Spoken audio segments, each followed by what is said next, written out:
Well, good morning. It's Keith Hayes, Indoor Television. Young Max has just stalked through the door imperiously, ready to take you on. And he had some problems with the trains this morning, but God bless him, he fought it through the way he does every time he goes into the jungle. Good morning. Good morning. And this morning, I'm afraid I stand absolutely mea culpa. I forgot to bring a little bit of our equipment, and it may be that the picture isn't so hot, but we'll check it in a moment. In fact, I'll get Max to check it before he comes and joins us and gives us of his great wisdom. And we'll just have to apologise. Oh, there we go. Well, it's not looking too bad at the moment. I have to say. He's looking. He's looking. So what we'll do is we will now capture from electronic equipment and the marvels that it has is what the what the papers are headlining this morning, and see what sort of trouble the world is in, because I'll join you in just a minute. it's okay. No hurry, Max. Right. We're very laid back here, and in fact, we were explaining to some people yesterday how. All right. Oh dear, it's good stuff this morning. Good stuff this morning, and but that doesn't mean to say that it's any happier than it has been for the last little while. Anyway, you are watching Mirador Television. It's going to go up to about 14 or 15 today. With sunny spells, a bit of a gusty wind here and there. It says mostly sunny. And I can't actually see the sun breaking through at the moment, but let's assume that they absolutely true that's what they're doing. All right, let's do what we normally do and go and take a look at the papers. And the Financial Times tops the list this morning. Its headline is "Crisis Talks with Ambulance Leaders as Nurses Threaten 6 months of strikes." 6 months of strikes. Well, it's a standoff between Rishi, who says, "No way, we can't afford what you're asking for," and the nurses, who says, "You bloody well can," and we've got public support. And they do seem to have public support. Health Secretary Steve Barclay is holding crisis talks with ambulance unions and warning industrial action over pay. It could last 6 months. The paper says the health secretary will meet 3 ambulance union bosses to discuss cover for 999 calls during their strike over pay on Wednesday. It adds industrial action by the NHS workers poses the biggest challenge to Prime Minister Rishi Sunak. There you are. Is every Prime Minister really since Theresa May has faced challenges which I'm sure if they'd have known they were going to, they wouldn't have wanted to go into the job. It's been awful, and it's done for. Well, it did for Theresa May. It did for Boris Johnson. It did for the lady. What was her name, Max? Liz Truss. Yes, Liz Truss. And it's just a possibility that it's going to do for Rishi Sunak. Oh dear, oh dear, oh dear, oh dear. The Daily Express, nurses, talk to us, Rishi. We don't want to break the bank. And the nurses say what they're asking for is very reasonable. And he's saying not bloody likely. What are they asking for? About 7%, 8%? But anyway, a quarter of hospitals and community teams in England and all health boards in Northern Ireland, all but one in Wales, will be affected with emergency care. The action will affect routine services like planned operations. But they say, no, that's not true. it's going to affect emergency care. It's all pretty naughty, isn't it, Max? Eh? Yeah, let me. Yeah, here you Let me go. sort it out. Right. Okay. All You right. put your finger on the button, my boy. Put your finger on the button. All right. There we go. So Yeah. sorry, I'm late. Everyone, the trains are stupid. I hate them. I hate getting the train, but it's the quickest way of getting in. There's a broken. The track's broken at Balkan, Oh, so all trains are delayed for about 45 minutes. right. So it's not the strike action that's No, keeping it's them back. It's the weather, where it's got from so freezing cold to above 10 degrees. It's broken the rails Right. Well, because of the it's quick 9 change in at the temperature. moment. 9 degrees centigrade. Yeah. It is. But I understand that this may be one of the few days that trains are running. Is that right? Yes, trains are running today, and luckily though they're running Thursday, so I can get home Thursday evening. Right. Otherwise I'd be a bit What do you mean? in a pickle. Get home Thursday evening. You're here on Thursday evening. Yeah, I know. So I can get home like. Oh, Really, you mean it's like- afterwards? Yeah. Yeah. At night. Yeah. Well, evening, strangely like, enough, at night. you live a sort of fair way out of Lewis, Yes, and I live just on the edge, and we're both going to have the same problem. At one time, let's put it this way: two bonfire nights ago, I was able to walk home from here to my home, which is just on the edge of Lewis, down by the prison. I can't do it now. And that's a slow deterioration of the disease that I've got. It's not a disease, it's a condition. They don't like to call it a disease anymore, which is Parkinson's. And I don't mind admitting that I've got Parkinson's. A lot of people don't particularly care for it. And as a consequence, it doesn't get the publicity that it should. And particularly the publicity that, for instance, Donny Weir has given to a similar sort of disease, that which is motor neuron disease. Basically, essentially, I've got a little too little of something up here, and it stops the coordination of limbs. So I have to struggle in walking and doing other things. Is one of the things is I have difficulty, as indeed a lot of Parkinson's people do, in doing and undoing buttons. Now, I want to assure all the ladies walking along the high street is I've got a zip, not buttons. You don't have to fear. Right. Okay. Enough frippery. Let's carry on with the headlines then. I do have a local story that's quite important. All right. actually. Okay. Jump in then. Yep. A lot of Mid Sussex doesn't have any water.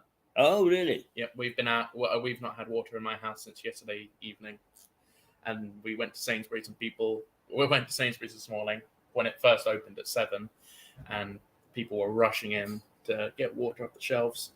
Right. Don't have that issue here. But Did they warn you that there was going to be a water shortage? Nope. I've looked online to see what it is, but it was late last night, about 7 o'clock. So They're not saying? They haven't said yet. I don't know what's causing it. Yeah. I've looked, but I can't find it. Let's keep an eye on that. Yeah. Keep an eye on their website to see whether they're going to tell us. Have you any idea how widespread it is, Max? I know it's Cookfield, Hayward Heath, and Linfield. Right, all those areas. Well, that's fair number of people. That is actually, yeah. Oh, well, I'm sorry about that. Is somehow I'm very naughty. I don't get excited about water. In fact, I don't drink it because it is well known that it distills the alcohol. I can't have that. So we keep water off the agenda. But I know that a lot of people do like water. And the fact is, dear old Max wanted to wash behind his ears this morning and wasn't able to do that. Or last night. we're not going to show his ears in that case. Well, I am sorry. I mean, seriously, I know that whenever we get a facility to go down, it is very difficult. It makes life very, very difficult. Yeah. So there we are, and we'll keep an eye on that. Max will bring you an update on what it's all about, and what if there is an estimate of when it can it'll all be fixed. Yeah. Or no running water. The only liquid we have in the house is alcohol. Aha. Well, then you don't need water. Hey, you don't want to dilute it, do you? Okay, right. The Daily Express. Nurses, talk to us, Rishi. We don't want to break the bank. That's the next one. You can leave that up if you like. We can go to that because it basically, of course, is the Sun is always there we go. The Sun. As strikes hit, the sick are told, A&E, oh, no, call a taxi. Ah! Now, I mean, there's some daft things that go on, but calling it a taxi is just sort of... Just read it off of here. Okay. A&E, call a taxi. And more Christmas offers on page 6. In other words, they're going to offer you the taxi money so you can get to A&E. No, that's facetious. Are you able to rub that up a bit, Max? Yeah, Yes, it's incredibly small writing. I know. I mean, it's just silly.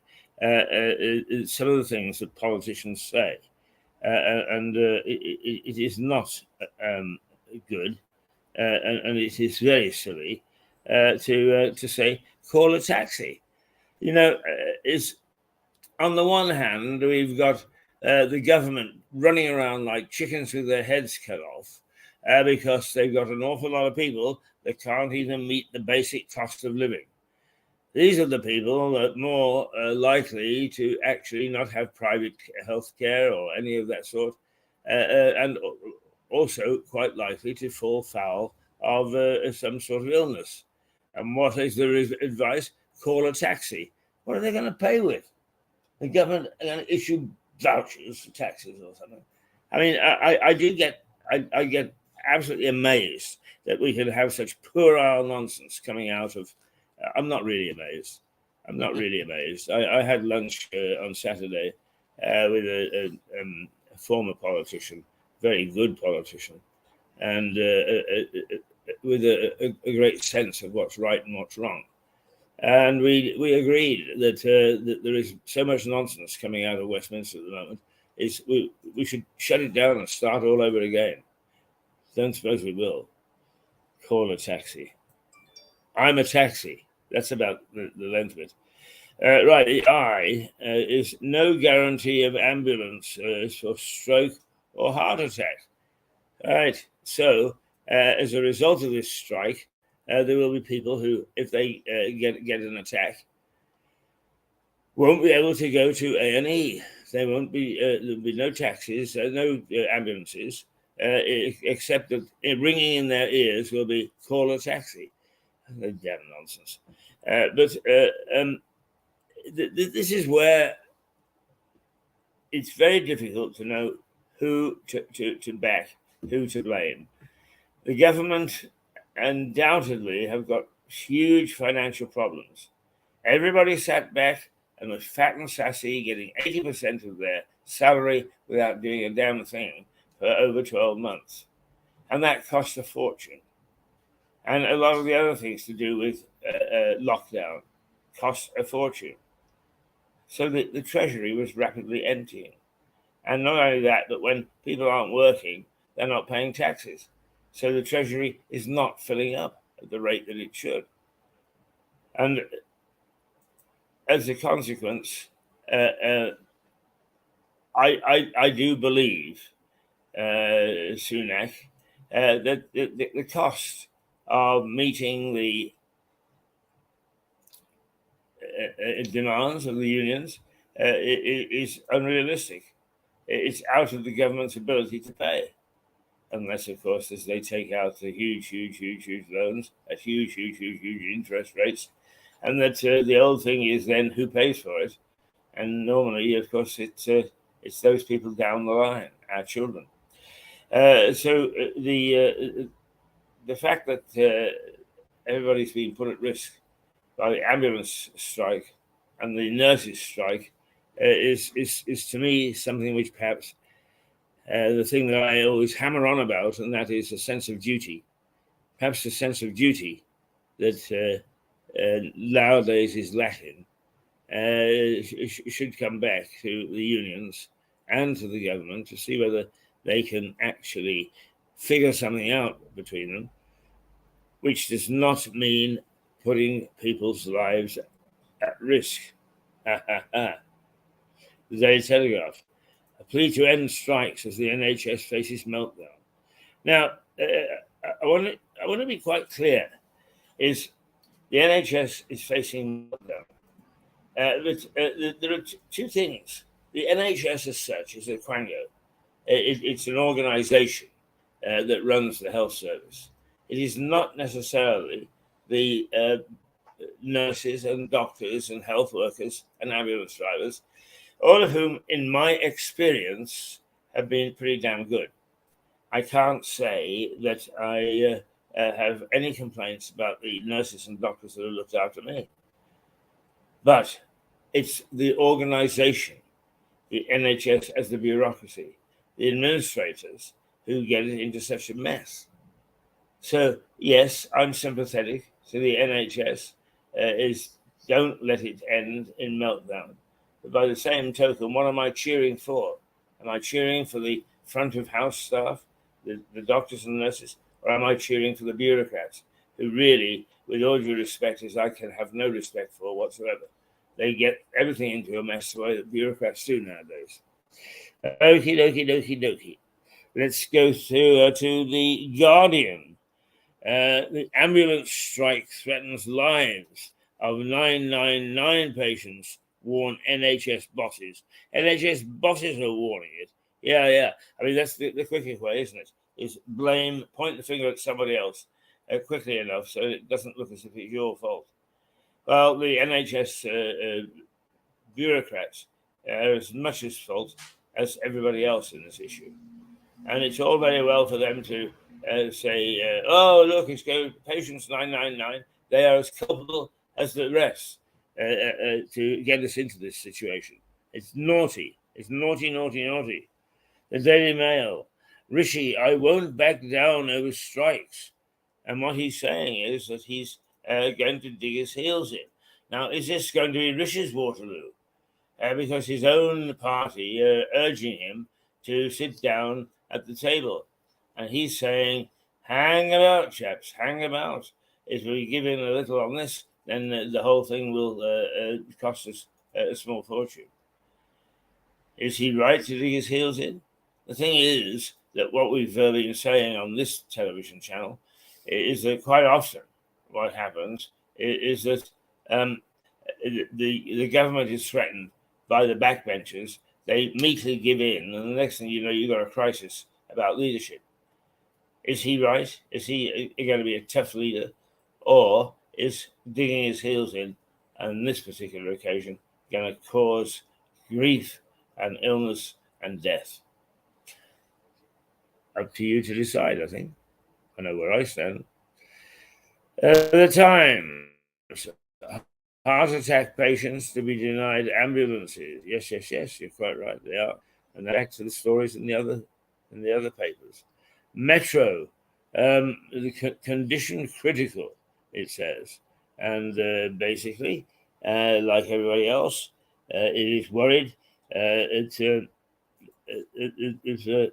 about the situation with strikes preventing aid to get to hospital and aid to be looked after when you're there.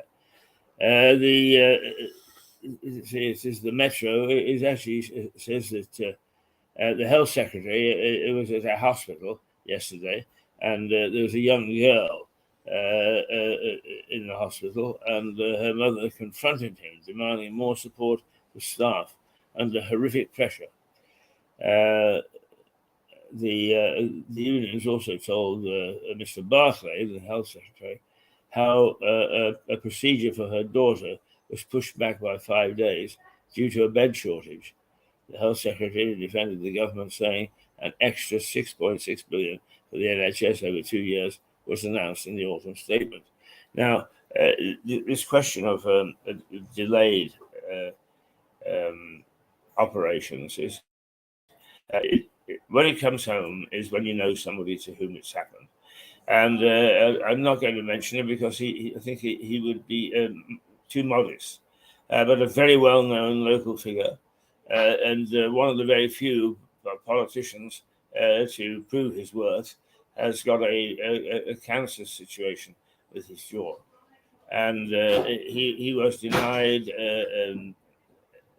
consultation and so on, and denied, and now he's facing an operation because the delay has caused him to be inoperable. Yeah, I have 2 family friends who didn't get cancer screenings because of lockdown. They weren't doing it because for some reason that they didn't think that was a essential thing for the NHS to do is cancer screenings. Well, it's all sorts of silly decisions have been made. I wouldn't call that silly. No, a silly decision to deny them the streaming. I wouldn't just call it silly. I'd go a little bit further than that. Yeah. Well, I mean, one must be careful with using the word criminal, but nonetheless, we both agree on the same thing: is that this should not have happened. The mirror, mirror on the wall. Who do you see as the fairest of them all?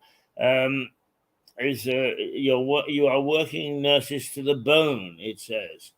And it pictures the health secretary being challenged by the lady at King's College Hospital.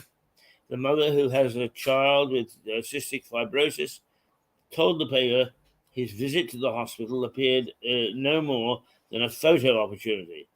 And the Mirror accuses Mr. Barclay of refusing to resolve the NHS dispute. Well, good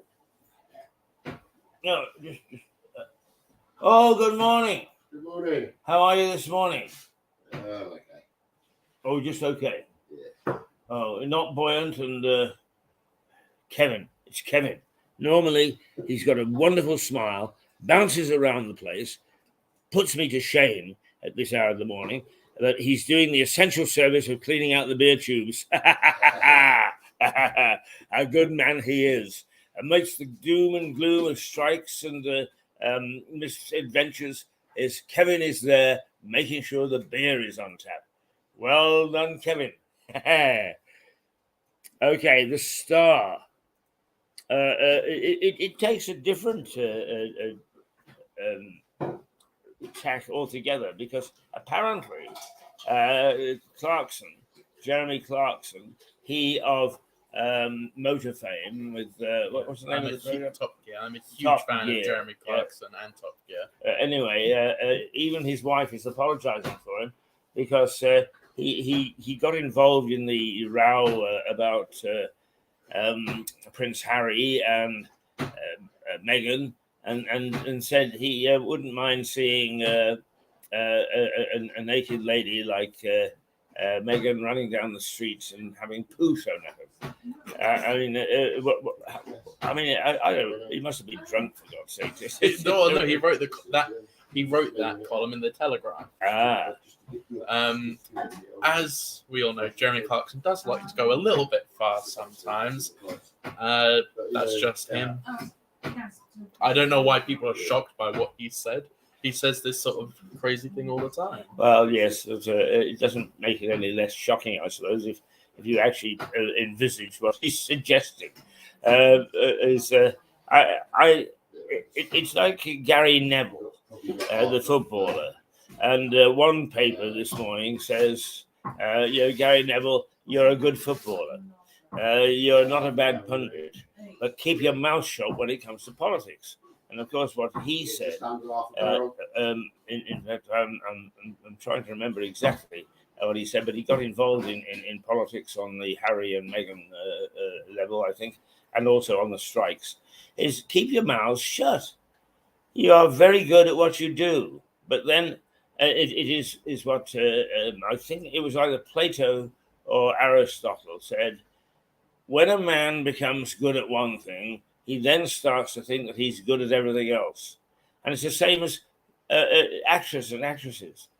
Some of them are absolutely brilliant on the screen, and what do? They immediately then start to make comments about the political situation. It does irritate me when they're just actresses or actors or footballers or anyone who. It's annoying because they're footballers. Shut up. You're actors and actresses. Shut up. Jeremy Clarkson is a little bit different because he's a commentator. He has commentated not just on cars for most of his career, but also politics. So he does both. And now he does farming as well. Right. Well, I mean, the fact of the matter is that most, you mustn't generalize, but most film stars and most footballers are very good at what they do. That's why they become stars. But they are empty between the ears. And why they are tempted to make proclamations, I have absolutely no idea whatsoever. None whatsoever. Also, footballers aren't exactly known for being the brightest bunch, are they? Exactly. It's a cloth between the ears. Now, I'm just going to see whether we can. I think Jeremy Clarkson got his starting at the Telegraph. He worked with Boris Johnson for a number of years there. Right, let's take a look at the local highlights. Right, 4 are treated for injuries after a Crawley shop disturbance. Let's see. They treated for injuries in a shop in Crawley High Street, and police are now appealing for witnesses to the altercation. Sussex Police said officers were called to the premises around 3 p.m. on Monday. That was yesterday. No, December the 6th, a week ago, following reports of a disturbance, and 4 people, including members of the shop staff, suffered injuries requiring medical attention. There you go. The death of a young woman at Sussex flat is no longer suspicious, police say, so that was out of the news. Gatwick flight forced to abort landing and divert to Stansted. Why was that? An EasyJet flight was unable to land due to strong winds. So it wasn't anything to do with strikes or lack of facilities or anything. Is the winds were very strong, and indeed they have been strong. I know how strong they are because I measured them with my my little hat. When I wear this hat, the winds are strong because it does strain to stay on my head. And my Shilby goes flying off down the street, and people have to chase it on my behalf. I feel very guilty about that. So yes, the winds have been fairly strong, but I hadn't realized that they were strong enough to make landing in jets difficult. I must say that there are 2 things that I recognize about disturbances in the air. First of all, when I was flying, we would quite often be called onto the runway just after a jet had taken off. And the wings of the jet, when they are taking off and they rotate, in other words, the nose goes up and they go, it causes whirls like that. And in a light aircraft, if you're not careful, you catch that whirl and it makes the airplane go like that. And since you're quite close to the ground, it's possible that the wing would catch it. So I was always very cautious about taking off behind a jet. But really, one of the things about the wind is we came into land. We were doing what are known as touch and goes. In other words, you come down, you land, you take off, you go in a circuit and so on. It's just a rehearsal, if you like, a practice. And we were coming in one day and suddenly a gust of wind made the plane go like that. And I wasn't sufficiently trained to be able to do anything about it. Luckily, the commercial pilot sitting next to me very quickly flipped the stick, got the wing into the wind, and so on. But wind can be devastating to aircraft. And if the winds were that strong, believe me, it was just as well that he didn't try to land and went off somewhere else. Right. I think that's mostly the news this morning. I don't know if there's anything else. People's told act now as red flood warnings issued across Sussex. Hundreds without water in Sussex as Bottle Station opened in town. Here, perhaps we can. You raised this, so let's see what they're saying. Southeast Water handing out bottles. It goes from Crawley to East Grinstead, Black Hill, Selsfield, then to Cookfield, Hayward Heath, and apparently some parts of Burgess Hill. So it's a big area that's without water. Yes. Did you get any water handed out to you? Nope. This No. only happened last night. Uh-huh. For me, It's being handed out in East Grinstead. Some of the water pipes serving customers froze and burst in the cold weather. Did your pipes burst? Again, they don't know where the leak is yet. They're trying to fix it, so Right. maybe we'll have water by Wednesday. But you weren't flooded at home, were you? Through frozen pipes. No, we weren't flooded. No, luckily where I live, there could never be a flood anyway. It's impossible. Right. Okay. Okie dokie. Well, that's where we stand in terms of the news, local and international. The only thing is on the sports pages, it appears that England have defeated Pakistan again in the third and final test and are coming away with a 3-0 whitewash victory. Now, I'm afraid throughout my life, I was so used to England being beaten by one international side or another. It is a little bit uplifting that our cricketers seem to have got their act together because they're doing quite well. And apparently they're quite aggressive. So whoop-de-doop-de-doo. Sports news, not bad. Are we on episode 6 or episode 5? Episode 6. I think I showed this the first half yesterday. So we're on part 2. Yes. Do you want to show that now? I just want to ask, but continue what you're saying. Well, I was just going to the sports news. I don't know that there's other sports news. Yes, there we go. You can play that. I think this is the bloody past of a tiny town, and it's our Mirador's version of what's happened historically in this town, with blood spilled all over the high street, blood and guts and gore. One or two nice things as well. So we are leading up to Christmas. We're playing an episode or half an episode each day. We played half an episode of episode 6 yesterday. Let us play the second half. Okay. All right, here we go.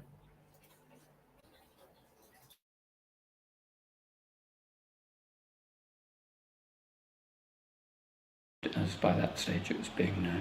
We've got some photographs. The earliest photograph of the school is from the 1890s. And the boys, and actually, strangely enough, a few very young girls seem to have been educated here as well. They look rather forlorn and down and pasty-faced. Describe how the school is today, and because it is seen as a pillar of Lewes society, if you want to put it that way. I think that we now have around 600 pupils on roll. It's no longer a small school, but I think that if it does have that reputation, and I accept that it does because that's what I hear as well, it's because that in spite of that growth in numbers, we have kept a sense of humanity. The school has researched its background for the College of Heralds. As a result, the coat of arms bear the Priory's crosslets, indicating its roots were established in the Priory. The school is among the oldest schools in Britain. Logs, as it's known, now maintains strong traditions and holds its religious ceremonies in nearby St Michael's Church. The church has been in existence much longer than the school. There is evidence that it was established in connection with a Saxon monastery that existed in nearby Morling. The origins of the building, though, are debated as much as any other medieval item.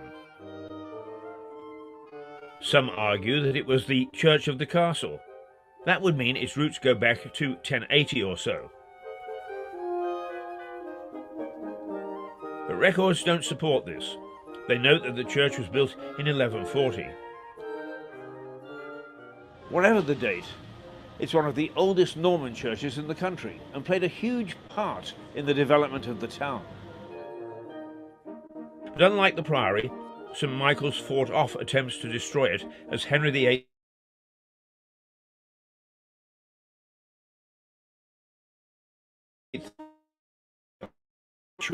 close to that practiced by the Catholic Church, generally called today High Church.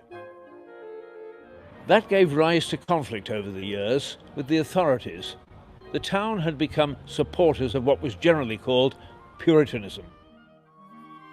The cause was probably the revulsion felt at Queen Mary burning people at the stake for religious differences. And of course, Tom Paine was married in the church to Elizabeth Olive. Actually, Lewis might have operated a dating agency many years ago. Not only did Tom find his missus in Lewis, but so did John Harvard, founder of the famous American University. Harvard's family was devastated by the plague, reduced to 3 from an original 11.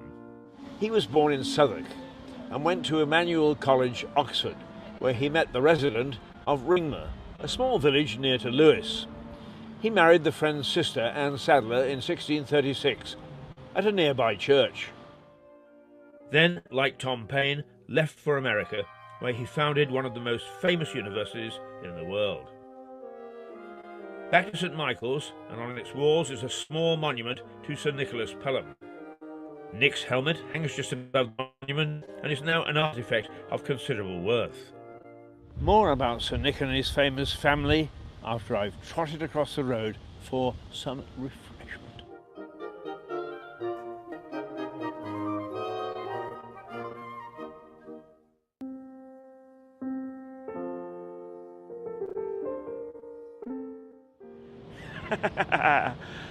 I cheated. I didn't go over the road at all for my break. I came instead here to Pelham House. Before I tell you about Nicholas Pelham, I'd like you to take a look at this handsome building. It's a hotel now, but for almost 150 years, it was the family seat of the Pelham family. They lived here from 1659 to 1809.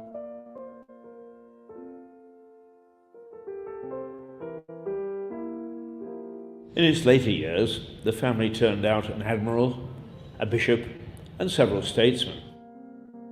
They were MPs for the surrounding area for decades, and one owned the White Hart Hotel.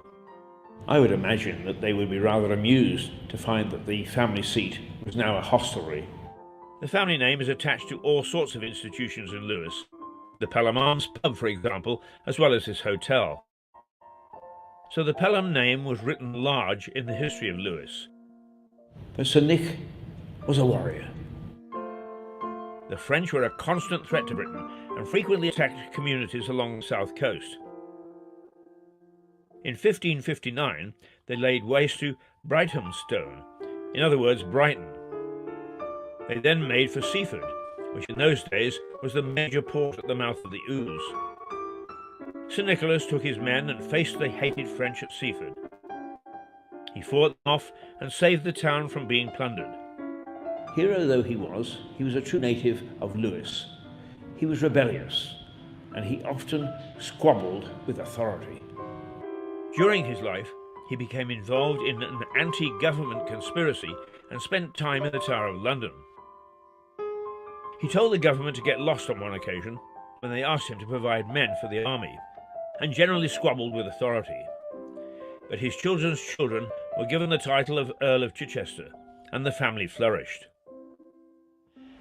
Tom Paine was married in St. Michael's Church. In Britain, there are not many that know the name. But Paine signed the Declaration of Independence, and his name is revered next to Washington and Lincoln in the United States.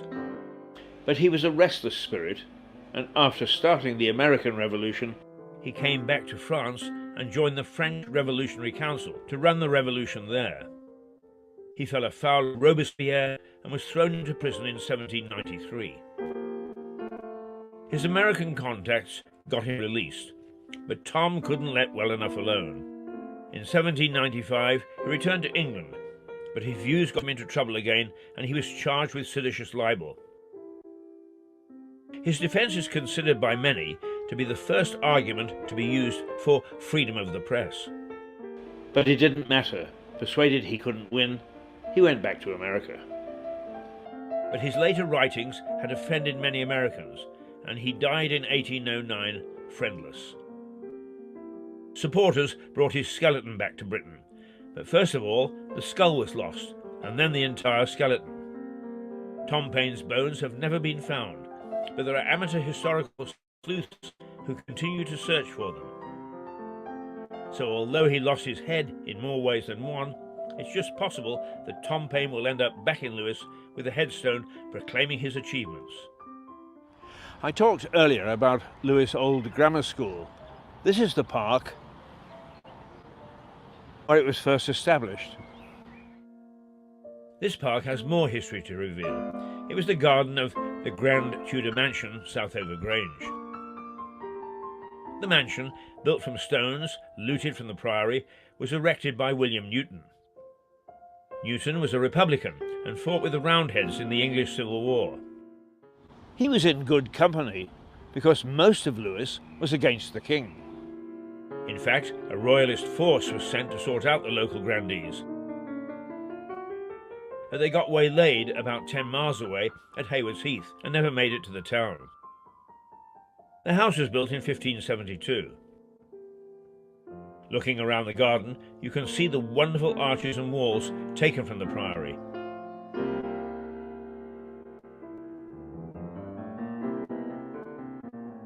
The Newtons stayed in this house for 300 years, during which the Prince Regent came as a guest while visiting Lewes races.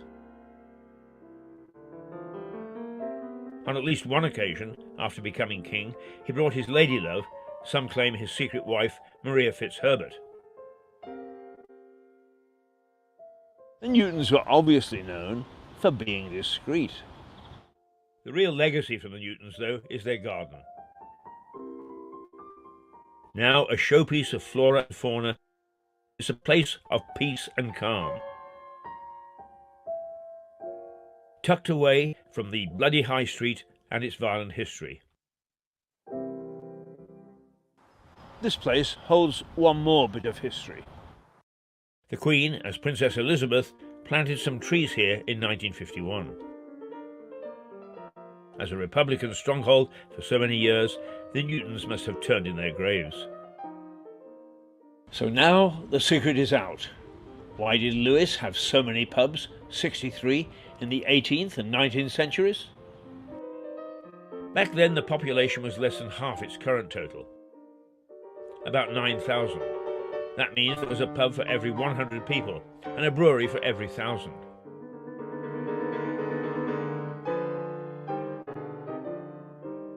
Well, the main reason for so many pubs in the 18th century was that the water supply was awash with germs. It was dirty and not fit for drinking, so it was much safer to drink beer. Even children would have a pint, although the beer was weaker than modern-day ales. Well, we had a splendid brewer brewing here in the 1870s called Henry Titlow Barrett, and he was faced with a dilemma because in 1875 there was an outbreak of typhoid caused by pollution of the Lewes water supply at the Kingston Reservoir, and 30 people died.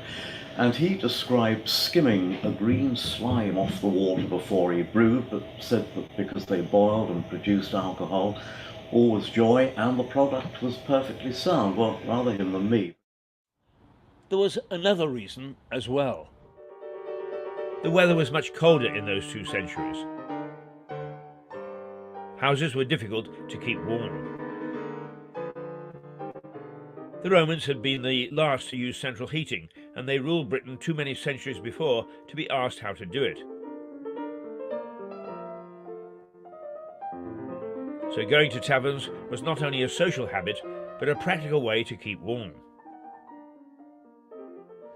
The telly was often on the blink in those far-off days, giving rise to groups and societies who often met in the inns and taverns of the town. I can't help but pine after those days, though. Can you imagine? The mind boggles. 63 pubs and only 9,000 people. It made it so much easier to get to the bar.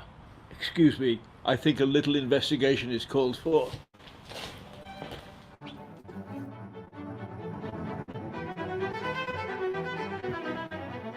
Yeah.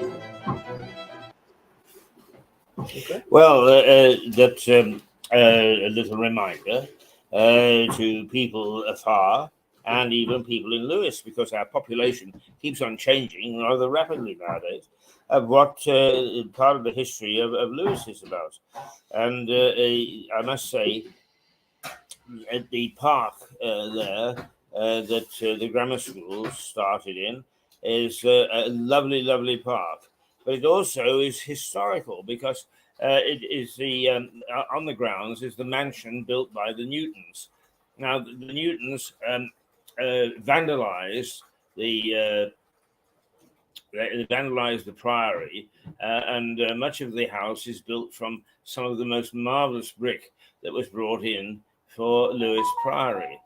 But the Newtons were staunch Republicans. They were great supporters of Oliver Cromwell. And it was them who, in some ways, I'm thinking about my grammar there, yes, I think them is in some ways who actually created the Battle of Haywards Heath. Now, it's also known as the Battle of Muster Green. And Muster Green is, if you know Haywards Heath at all, as you go into the town, there's a little park that is you go around in a triangle before you hit the town proper. That is Muster Green, and that's where the battle basically took place.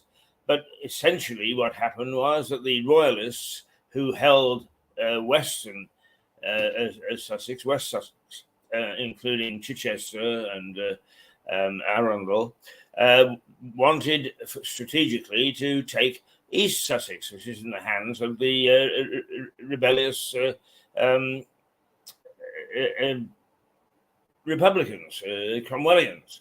So they set out in force to take Lewes, because Lewes in those days was the major town, and the Newtons were the leading Republicans. So to get Lewes, they needed to get Newton. And so off they set. And the leading Republican on top of Newton, who was in, let's see, one of the little villages here, is where the opera is. Isn't it funny how names escape you when you start talking about them? It is Glynde. In the village of Glynde, there was a knight of some significance who put together a force to defend Lewes, and off he marched, and they met at Haywards Heath, and there was a battle of Haywards Heath.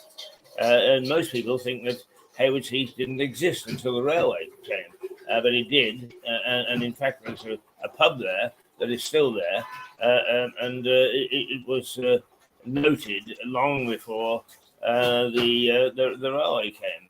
But anyway, the two forces met. It is not listed how many the Republicans lost, but the Royalists lost at least 200 people and left the field of battle in disarray, having been soundly beaten. And that saved not only Lewes, but actually it stopped them establishing a bridgehead in East Sussex, which was so necessary to their military strategy. So that's what that house is all about, and it's still intact. Actually, it's a marvelous house. And I'm just a bit upset that it isn't put to much better use than in offices for local council officials. I think you go there to either get married or to die. One of the two.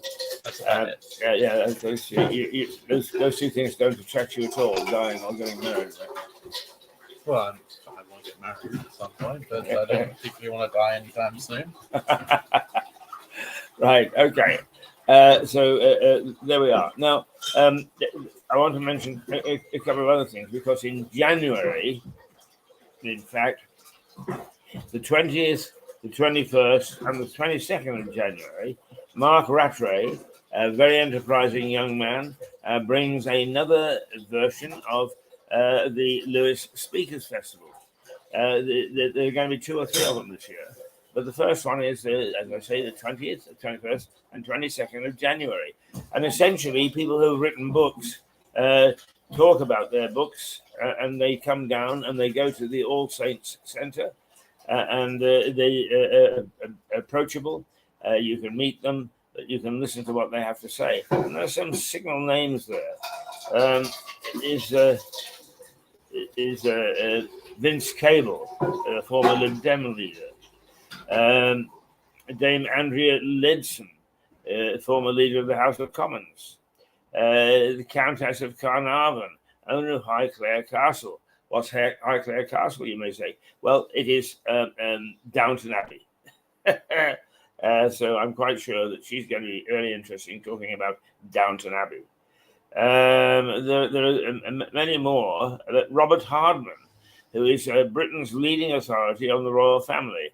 And if I'm not mistaken, when I was working at Reuters, we used to go to the City Golf Club. The City Golf Club was an interesting place. And in fact, it had a canvas cyc up on one wall, and behind the bar was a set of golf clubs. And it had registered as a golf club and it legalized itself, or legitimized itself, by allowing people to actually hit a golf ball if they wished. But basically, it was because in those days, the pubs closed at 2:30 and didn't reopen until 5:30. There was that period when you couldn't get a drink in a pub. Time, gentlemen, please, rang around the entire nation. But because it was registered as a golf club, I'm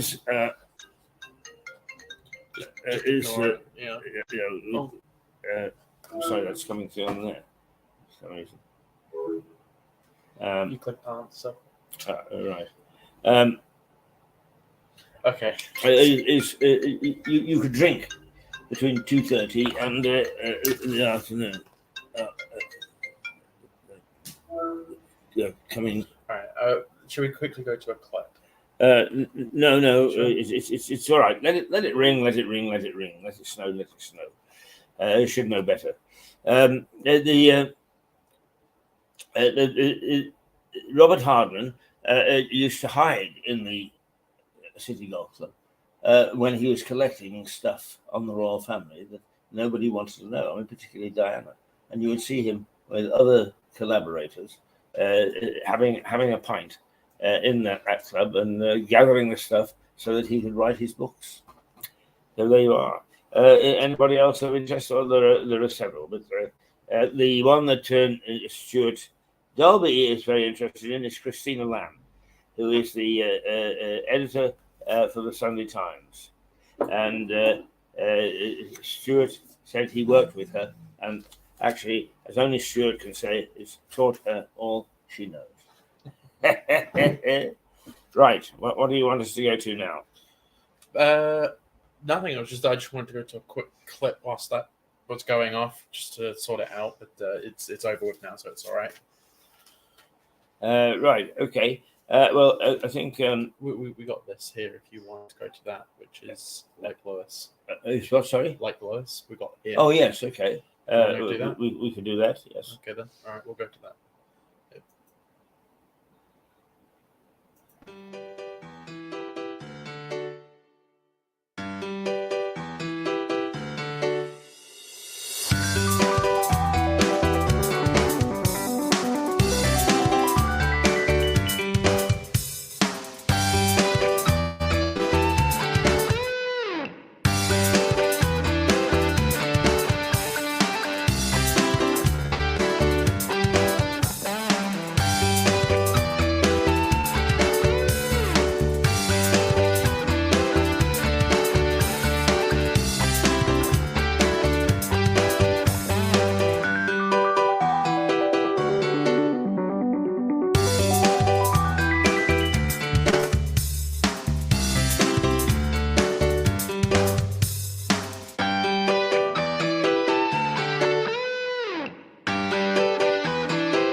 Ah, yes, we love Lewis. We like Lewis.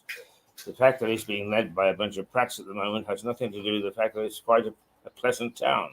Now, is young Max who's just got up there some pictures of the new currency, the notes, which will be distributed when, Max, in the new year, I guess. And there it is. Oh, it keeps on disappearing. It's Sorry, there you go. right. Okay. Why is it not showing up? Sorry, let me. Why read isn't it this. showing up? It's unusual. Yeah, Oh, there we go. yeah. There we can see the King Charles III, on the notes, and these will be the first to be issued with the monarch, the new monarch. And the headline said it's only the second to be placed on a note. I'm assuming that Queen Elizabeth was the first. Really? Well, it's of course we at one time what went on to various notes were notable people in history, like Florence Nightingale and that sort of thing. Is it not necessarily the monarch? So these are the new notes with the king on, and I suppose that we'll suddenly start to get used to having them in circulation. One of the things that is, I was discussing the monarchy with somebody the other day, and we both suggested that Charles is keeping a relatively low profile. That he hasn't been high profile, which everybody expected, because he has some very distinct views on various things, and he's in the past, as Prince, has expressed them. But he's playing it very cool at the moment, and not. I mean, he's doing his duties. He's going to various charities and to various events, but he's not. He's not getting into the swing of things and making any protestations. And I think that probably his advisors have said, "Don't do it," and he's listening to them. So perhaps there's hope for the monarchy after all.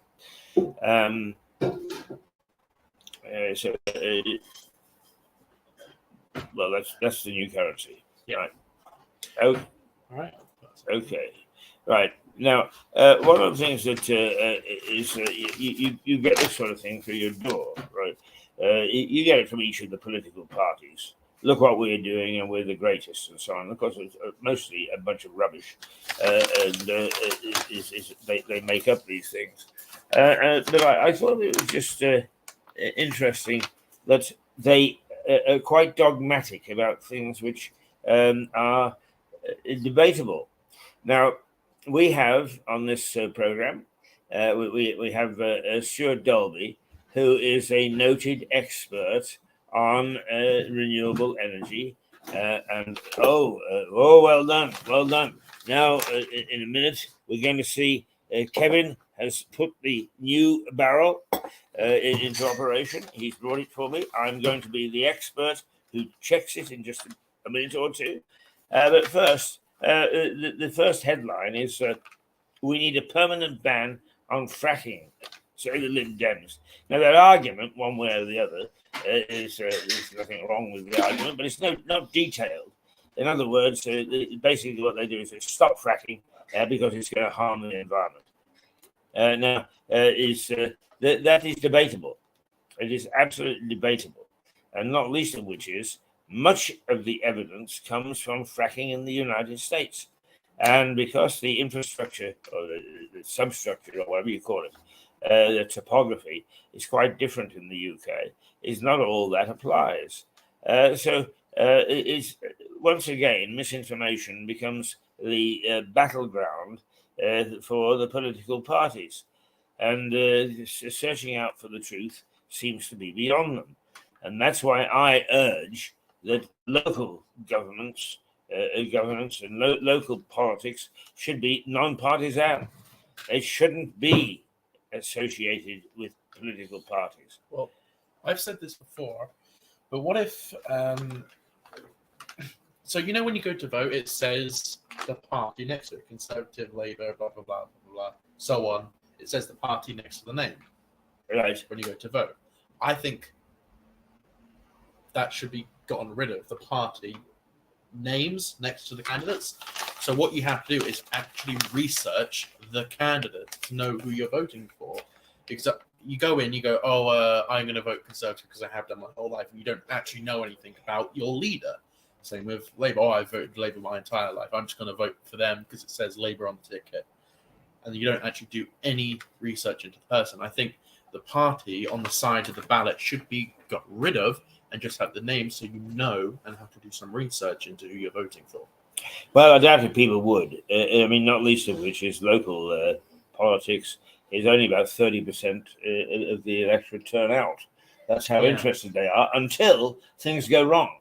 And then when things go wrong, you say, blah, blah, blah, blah, blah, blah. Oh, look, the council tax is going up and so on. So did you vote? Oh, well, I was busy that day. Yeah. People do not pay attention to local politics. So researching, however, that does not mean to say that I don't approve of your suggestion. I think that we should just have the name on the ballot, and then it is up to the candidate to let them know what they stand for. And not that I am a Lib Dem or I am a Conservative or I am a Labour or whatever, is they should stand on their own merits.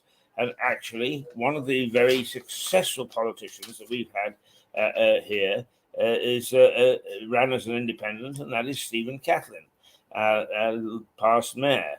And he is a very, very popular mayor. He worked very hard for various issues, and we felt that we got a leader. And I used to say to him, Stephen, why don't you say this and why don't you say that? And he would say, well, the big problem is that I'm told that I am not a member of such and such a party, and that they knock me down. And what a sad situation. Is that's not what politics is all about, or shouldn't be all about. Now, the second thing that is in there is the bus station closed despite planning success. All right, okay. Oh, the Liberals did actually marvelous things, right? The Conservatives did not marvelous things, but actually, I don't see their objections on the original plan. There's nothing from the Liberal Democrats there. Or if there is, it's so few that you don't notice it. The main objectors were Lewes Town Council, who actually had something like 850 people on their petition. And now that was a town council working as a town council. And perhaps that helps prove my point. But here you see on this focus is a bus station closed. And you would think that the Dems had managed to keep the thing hopping mad all on their own, and it's far from the truth. Now, I'm sorry, Lib Dems, that I'm picking on you this morning, but you rammed this through my door, and I was very interested in what you have done and what you haven't done compared to what you say you've done. And that's one of the things that is, I'm sorry, there are a few of your people with posters is marching around.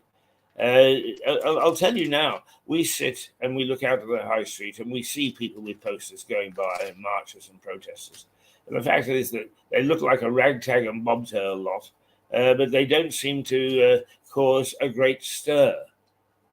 Surely, as politicians, you should be objecting online to the plans when they first come out. You should be saying no, and garnering support, not saying, look what we Lib Dems did. Because actually, politically, nobody gives a toss about your party anymore. They give a toss about the Conservatives or a toss about the Labour Party, for that matter, or I'm sorry to say it, a toss about independence. It is very sad that that's the situation, but I would suggest you've got to do some rethinking about how you actually focus attention on these things instead of just trying hard to show that as a party you are the leaders in these things. Because actually, I can't see you leading in anything, to be quite honest with you. I really can't. I try very hard. And individually, there's some very nice people. Doesn't matter what party they're in. Very nice people. But as a party, it's all three of you, all four of you, absolute disasters. Max, you actually have some thoughts about who you would like to see in the next election. That the new parties would actually spring up. Is that right? I won't be voting for one of the major two parties. I just won't. I certainly won't vote for Labour, and I'm probably not going to vote Conservative. I will be voting third party. I have a Reform UK, the Reclaim Party, which is formerly the Brexit Party. Right. So those are my two options right now, or potentially the Libertarian Party. I haven't chosen between those three yet. But if Nigel Farage runs on one of those, immediately I'll be voting for them. Yeah, Nigel fan, are you? Yes, big time. Yeah. I've met him a couple of times. He's an interesting guy. Okay, what have you got in store for us now? It's time for me to rest my vocal cords. Well, I was just having a look before I played anything. Because I just having a look. Right, okay. What do you find there? Andy the window cleaner. Well, actually, that's not a bad one because leading up to Christmas and towards the end of the year, it's nice to look back on. For all my criticism and all my yelling and shouting, Lewis still does have a number of characters, and Andy the window cleaner is one of them. And I chatted to him last summer, and here's what he had to say. All right. Yeah. One of my favorite things is sitting outside when it's sunshiny, now that we can, in a pub, and talking to those people who get the day going, and who have I been meeting for years and years and years, is but Andy the window, a terrific character that everybody knows. Andy, how long have you been doing this? Approximately 28 years. 28 years? Yeah. So you've seen some changes here. Yeah, certainly, yes. Certainly, yeah. From the What was it like 28 years ago? So I can't honestly remember, Keith. I'm at that age now where the memories go. It was, certainly different and certainly busier. Tell me, what's it like? Because you and I used to have a race to get to the high street first. Oh, yes, yeah. And 6 o'clock in the morning, yeah. We used to have a wager on it. But tell me, in those days it was empty, but times have changed. What is it like at 7 o'clock in the morning here in Lewis? 7 o'clock now is more like it used to be at maybe 5:30, 6 o'clock. There's nobody about. I don't find anybody. Even up to 9 o'clock, the town's still quite quiet. And obviously, since the lockdown and the shops reopening, it's sort of 10 o'clock in the morning before the shops are opening. So it's a lot quieter than I've ever known it really. But you put in a fair old day. I mean, you're here early and you finish late. Yeah, I do, Keith. I'm glad you brought it up. A lot of people think I don't, but I do. Yeah. You clean windows for the businesses, and I must say, one hell of a job you do too. They all look sparkling. But as they drift.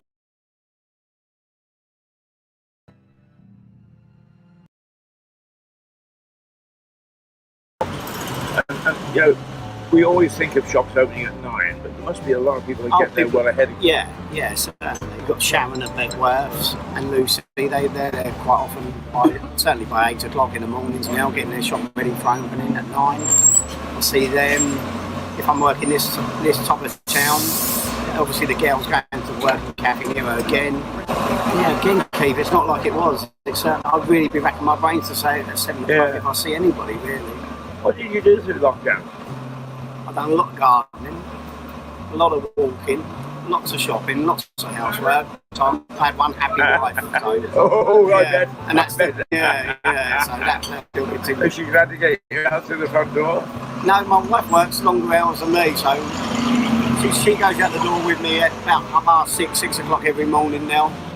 And she won't get home till about 6 in the evening, so I'm generally home. So I do the shopping probably on the way home today. And Now, over the years, you must have peered in through a window and seen a few things and thought, oh my goodness me, I better move on.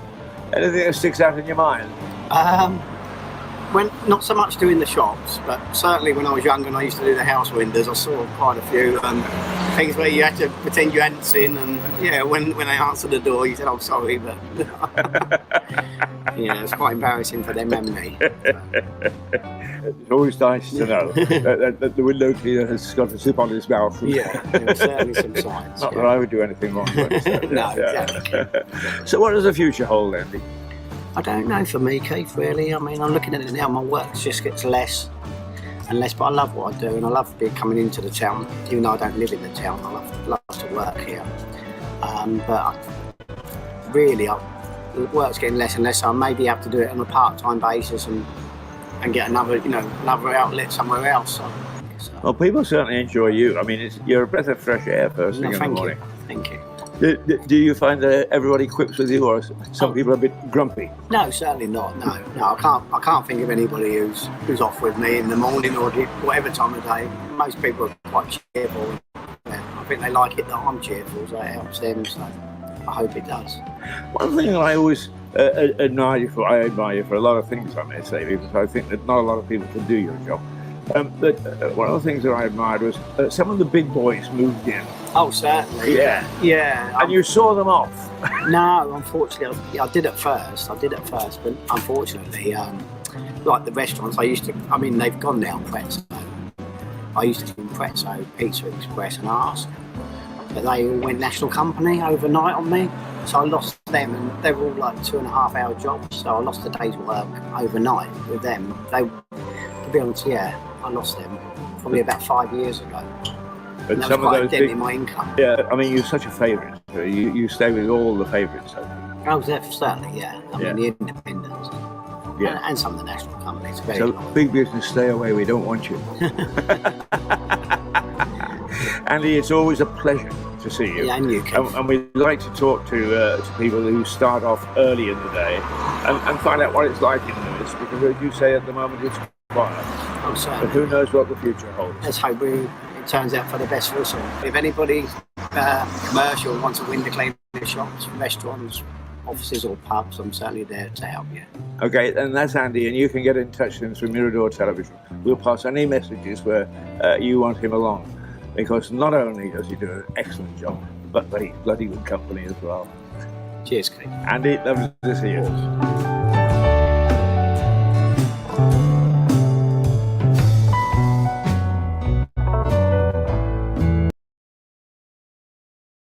Earlier, the activity behind me was Kevin actually cleaning out the barrels and the pipes and so on and so forth, and making sure that the beer was drinkable for guests the rest of the week.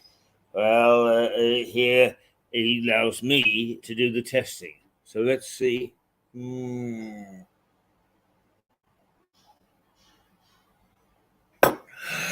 Oh, my first drink at 10 to 10. Oh dear. Oh dear, oh dear, oh dear. Let's have my second test at 11 to 10. Or 9 to 10.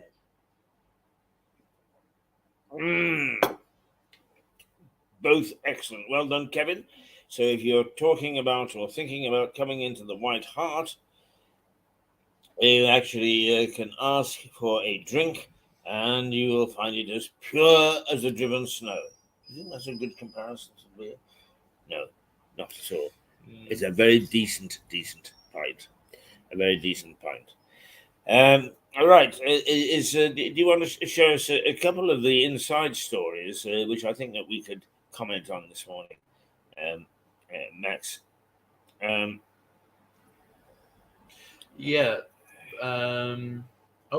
So we got more on this story. Right. It looks as if it's not just Sussex, but Kent and where else? Hampshire, was it? I'm just pulling it up onto the screen. All right, here we go. All right. is Lancashire. Lancashire, Sussex and Kent. At least 24 hours without water. How long have you been without it now? Over 12. Over 12. So you've probably got another 12 hours without water. That's not at all a nice situation, isn't it? Frozen pipes burst and flooded streets. You haven't had flooded streets, have you? No, not that I've seen. No, not at all. All right. And it's warm air from Madeira caused an extraordinary temperature rise. Well, that's true. I mean, actually, this morning, It's 11 degrees. They're disagreeing. Let's say 10 degrees because yours is 11 and the my Your computer laptop says hasn't 9. Your computer hasn't refreshed in a while. Ah, right, okay. So this is the. Here you go. So here is Do you 10 wanna take degrees going on 11, right? But it has been as high as 17 degrees, which is Really? yeah, the temperature that it was in the summer. Oh right. I mean, it is a cool summer temperature, 17, but it is a summer temperature, and it hit that high, and that's apparently part of the reason why we had such a deluge. Today, the rain has not been too bad, but yesterday it was extraordinary, and the day before, the night before, was dreadful. It really was. Yeah, we went from -7, and then 2 days later, what did you say? 17? Yeah, that's ridiculous. Yes, That is. I've not seen temperature rises like that around here. No, and in fact, the commentary was made by the weather people to say it is absolutely extraordinary. It's quite different, and we haven't seen anything like that for many, many, many years. 2 days ago. Incidentally, this just cools me down. You're right. 2 days ago, I was on the bus and it started sliding down the hill and hit a van behind it because it was so icy. And now it's warm and people are walking around. Yeah. Not everyone has coats on. No, actually, it is quite warm. It is quite warm. Yeah. I don't know why I'm sitting with my overcoat on this morning. I think it's because we because of your late train this morning that we were just a little bit behind in getting stuff ready, and I didn't take it off, and now I've forgotten. But nonetheless, it is not cold.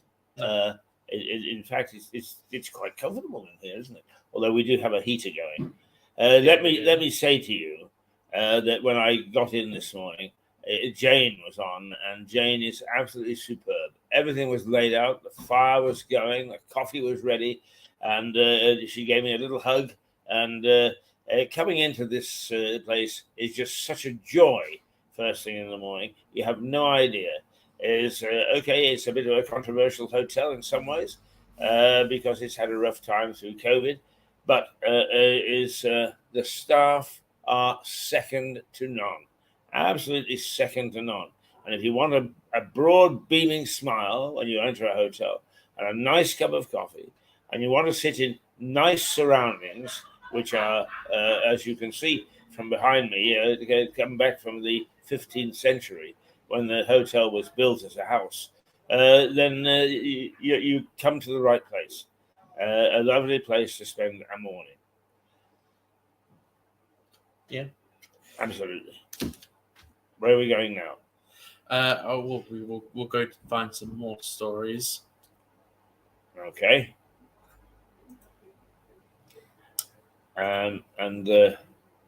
This is not the headline stuff. Yes, you continue. I saw a BA glitch there, which I wonder what that was. Do you want to read that? Yes. Because actually, strange enough, I now strangely, a lot of people are either coming into Lewes for Christmas or going out, and a lot of the conversations I have with people that I know is what the situation is going to be for travel. And one of the things I think it says a BA glitch there, if you can put that up.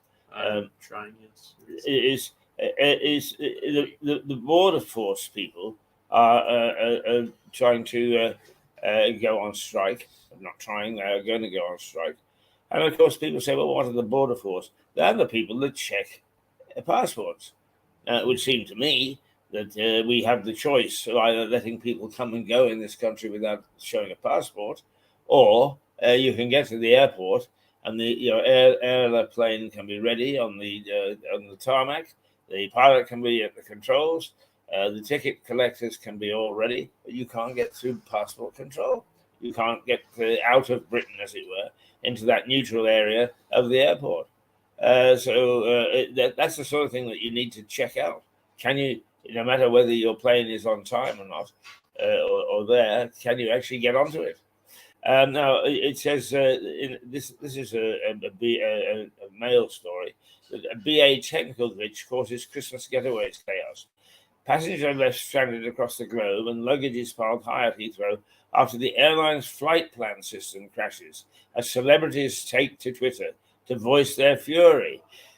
Max, what do I say about computers? You know, we are letting them run us instead of us running them. And this is another, before computers, this problem never actually occurred. So what we do is we put in computers. It's going to do flight plans and so on and so forth, and it's all marvelous. And then the computer crashes, and nobody knows what the hell to do. There's no plan B, and it's just not good enough.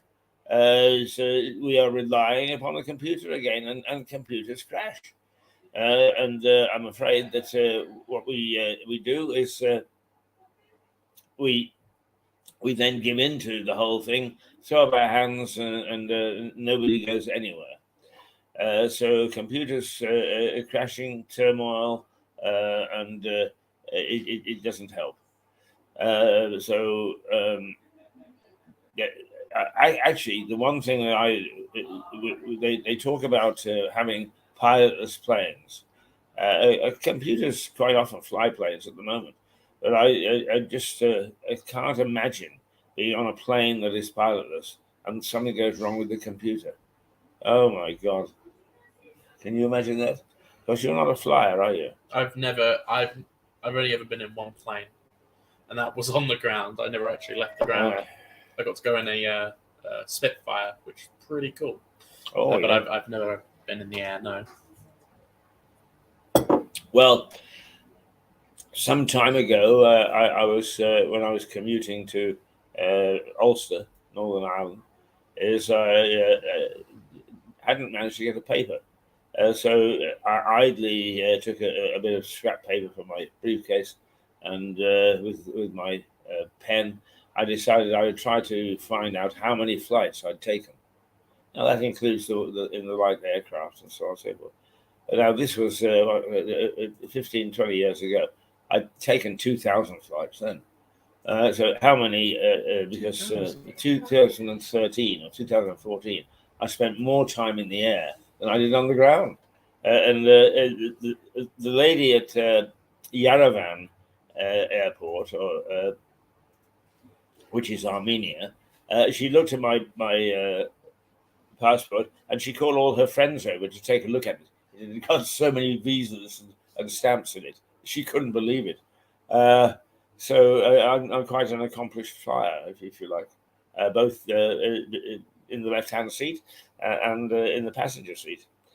So as I say, I'm lucky and I'm quite experienced. What else have you got? I've got this story here. Let me just pull it up to the screen.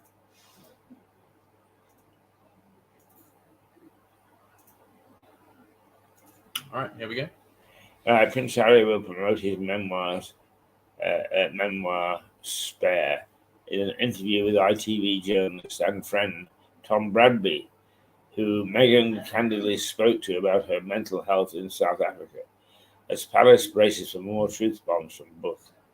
You know, I get really fed up with people blaming mental stress for some of the excesses that they undertake.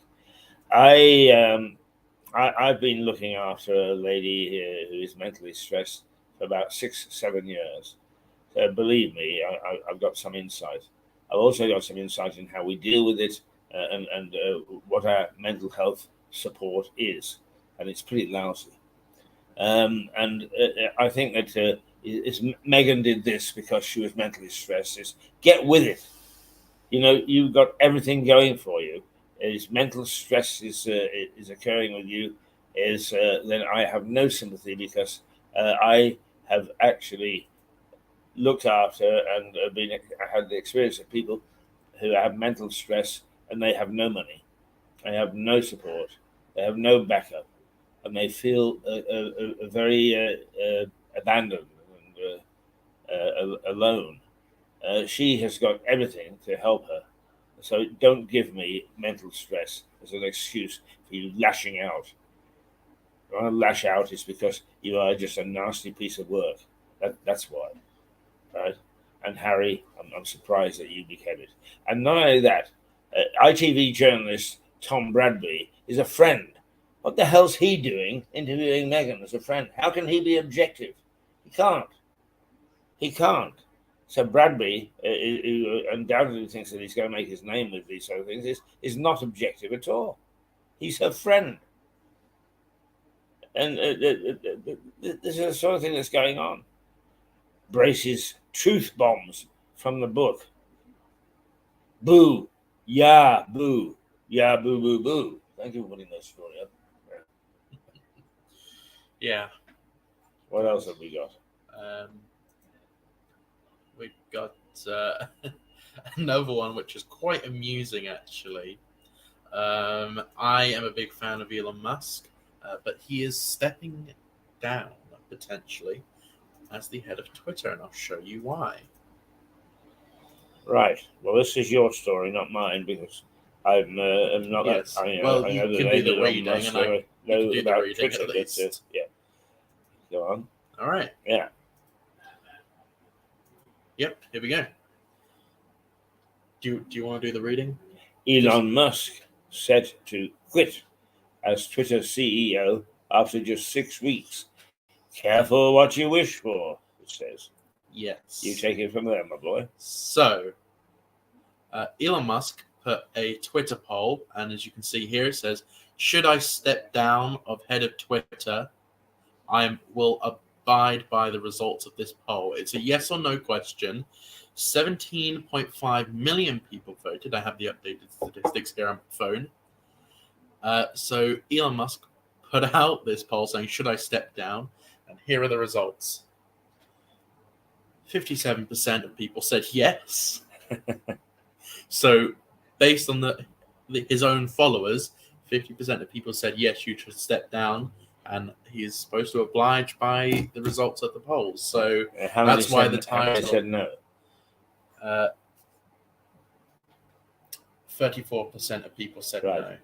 Okay, now Max, Sorry, 43. for people like me, give the background to this. Elon Musk actually bought Twitter, did he not? Yeah, it was a weird situation because Elon Musk tried to buy Twitter, and then he found out how many fake accounts there were, and he said, "No, actually, I don't want to buy Twitter."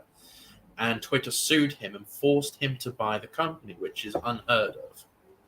It's a very odd one. Yeah. It is a very odd one. So he was forced to spend $44 billion on Twitter. Now he's bought it. He's releasing a lot of information.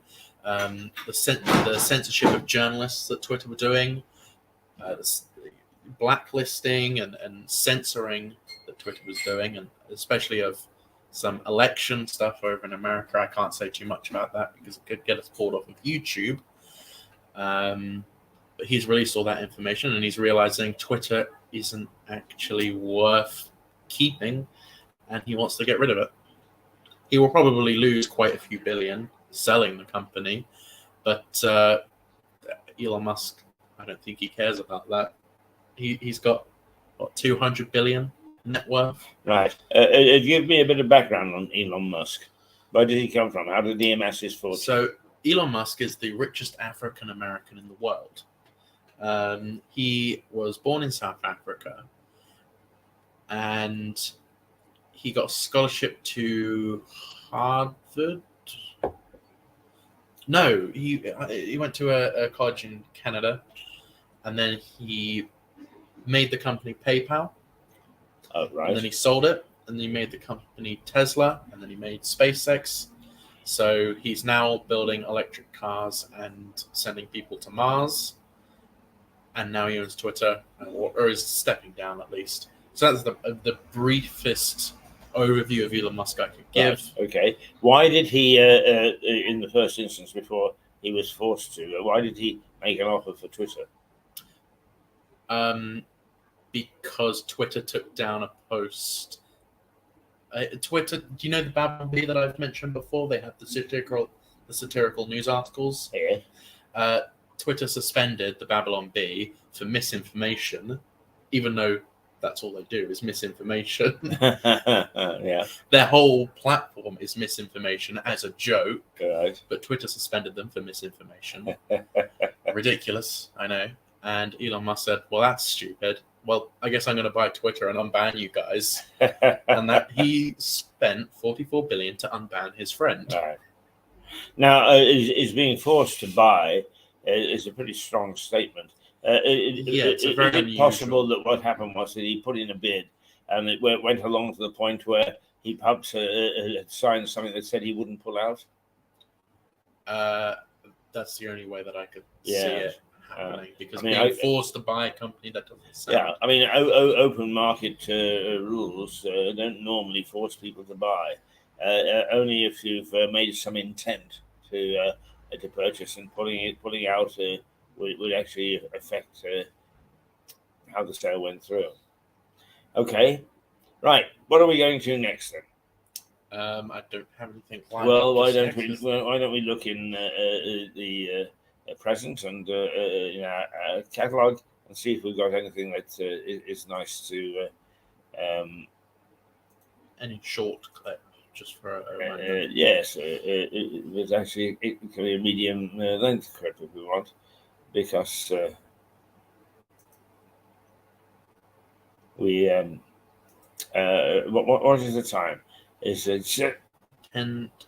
10:10. We've still got a half an hour or so to go, so we've got plenty of time to bring in people or to chat about other things. We could do a longer break and have some multiple stories lined up. We could play the autism awareness thing. Well, if you got yes, I've got that actually, already lined up. this was done by a student who, a former student who actually worked for us for a short period of time, who was not only autistic, but his parents were autistic.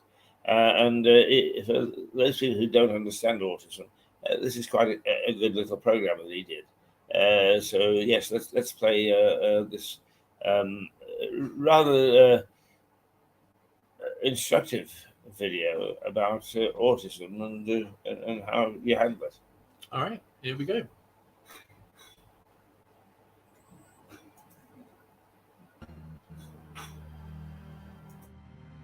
Hi, I'm Dawn from New Jersey. Hi， 我是臧启亮，我来自中国。 My name is Jack. I'm traveling Australia at the moment. I'm currently in Cairns. Hi, my name's Julie, and I'm from Mayfield, East Sussex. And autism to me is like snowflakes. There's not one true look or one true style. Every single person with autism is unique, special, and magical. I would say too that no person is autistic. They have autism. Just like you have 2 eyes, a nose, a mouth, and 2 ears. It's just part of you, but it doesn't define you. 对我来说，孤独症像是一种不完美，但这个世界本来就不是完美的呀。孤独症患者也只是普通人，像我一样过着平凡的人生，只是这种平凡的人生对他们来说却更加艰难。我为他们而感到骄傲。 To me, having Asperger's is something that has always been in the background to some degree, but I've managed to deal with it for most of my life because I've had friends and family to, demonstrate to me that I can do everything just like everybody else. Autism to me is my son, who sees the world through a different lens and walks to the beat of his own drum. But it's also crippling anxiety and extreme demand avoidance to try and help that anxiety. It's my son working hard every single day to mask his autism, just to try and fit in with the world around him. It's wearing nothing but pants at home because clothes are just too much for his sensory issues. It's being talked at, in depth, at great length. It's talking, but never really speaking. It's not understanding emotions, and also being unable to regulate your emotions. Autism is just autism. It's a different way of looking at the world. Autism is what makes my son the wonderful, clever, unique person he is. My name is Max Brown and I work at the University of Sussex, and I am a student advisor for students with autism.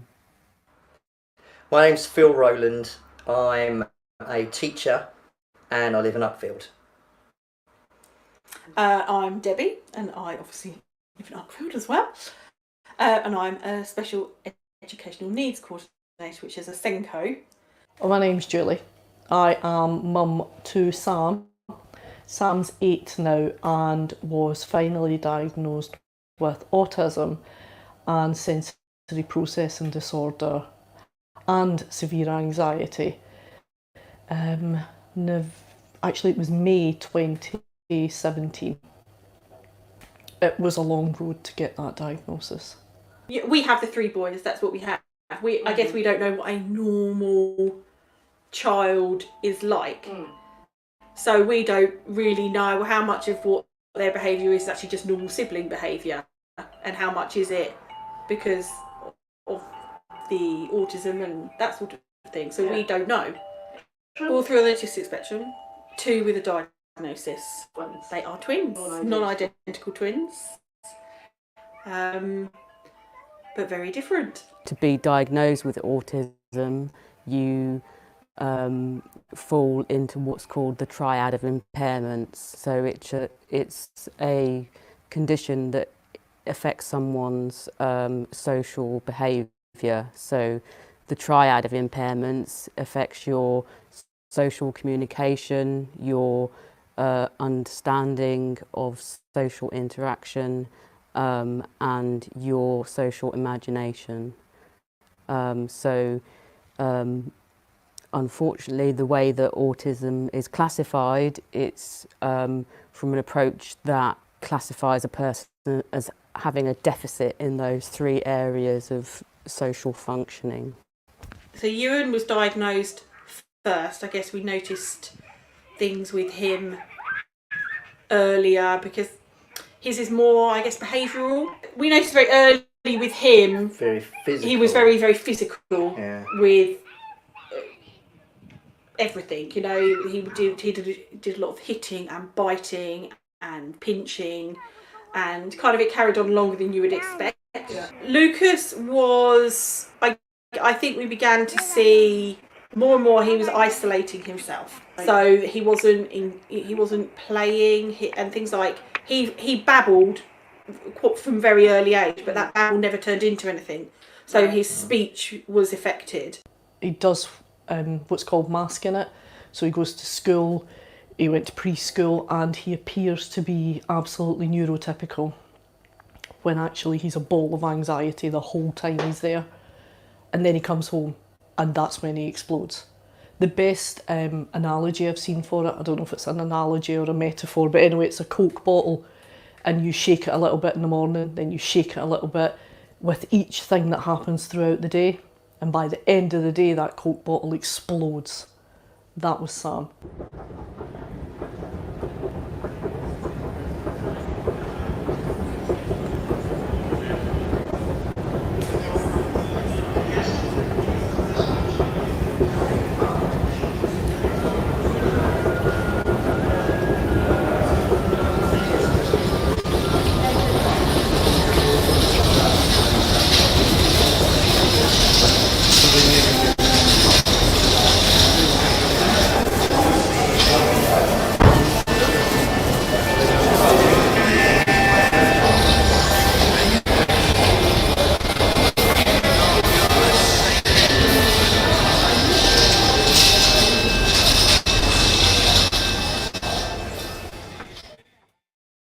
as a teacher, when I have a meeting with a parent, going over the provision plan which sets out how we're going to support their child, when they hear that I have children of my own that have autism, their shoulders drop.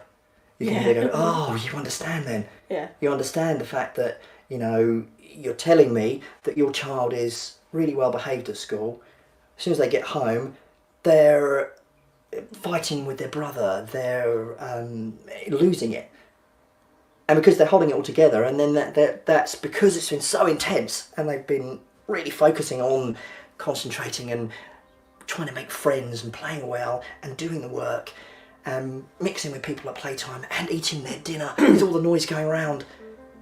They can get home and they go, actually, and all of that release, and and then the parents going, well, why do they not play up for you when they play up for me? And I can understand and I can see that, and it's like, and I'll never forget that strategy of somebody saying with a Coke bottle, a little shake, a little more of a shake, and this is what's happening at school. Why can't I go on the laptop? Because it's their safe place. Yeah, a little shake more. And then when they get home, the lid comes off. And because it's safe. Because you're going to love me anyway, even if I behave like this. So. Right, well, when he was diagnosed, nothing changed. Absolutely nothing. Because you go, he gets tested, the doctor says, yes, he has autism, he has severe anxiety, and he has sensory processing disorder, and you leave. I'd never heard of sensory processing disorder. I had no idea he was anxious. I had no idea. There's nobody there tells you what to do next. So I picked the brains of people that I knew that had children with autism. I started researching it online, I bought books, and I taught myself about autism and sensory processing disorder. Autism is a developmental condition which falls on a spectrum, so it is something that affects people in different ways. It's something that could be termed differently by different people depending on what your understanding is. So it's a neurobehavioural condition which impacts people in terms of their level of functionality. So within autism there's various different levels of how it impacts people. So you have what used to be termed Asperger's syndrome, which is a distinct level of functional impairment, and then you also have what's called high functioning autism, and right up to people who have non-verbal forms of autism. You could imagine it more as a sort of circle or a dartboard, and you could fall anywhere on that.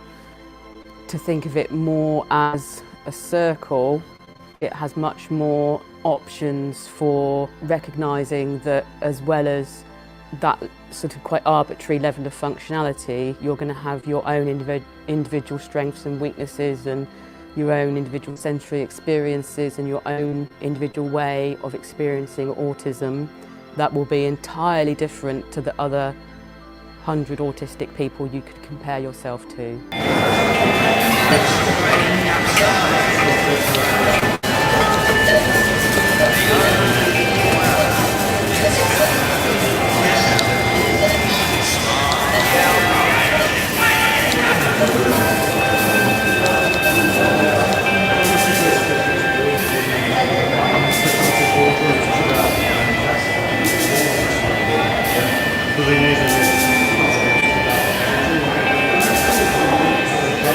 Sam, you need to leave the comic alone now. We need to go. Sam, come on. Come on, darling. We need to go now. Sam talks non-stop. Talks about everything. Well, no, he doesn't talk about everything. He just talks. He talks non-stop. But he talks about nothing. I don't know how he feels. I don't know what he thinks. I don't know anything of any importance. I don't know what he did at school during the day because he's unable to tell me. he communicates to me through his behaviour. So if he's having a meltdown, that's because he is anxious.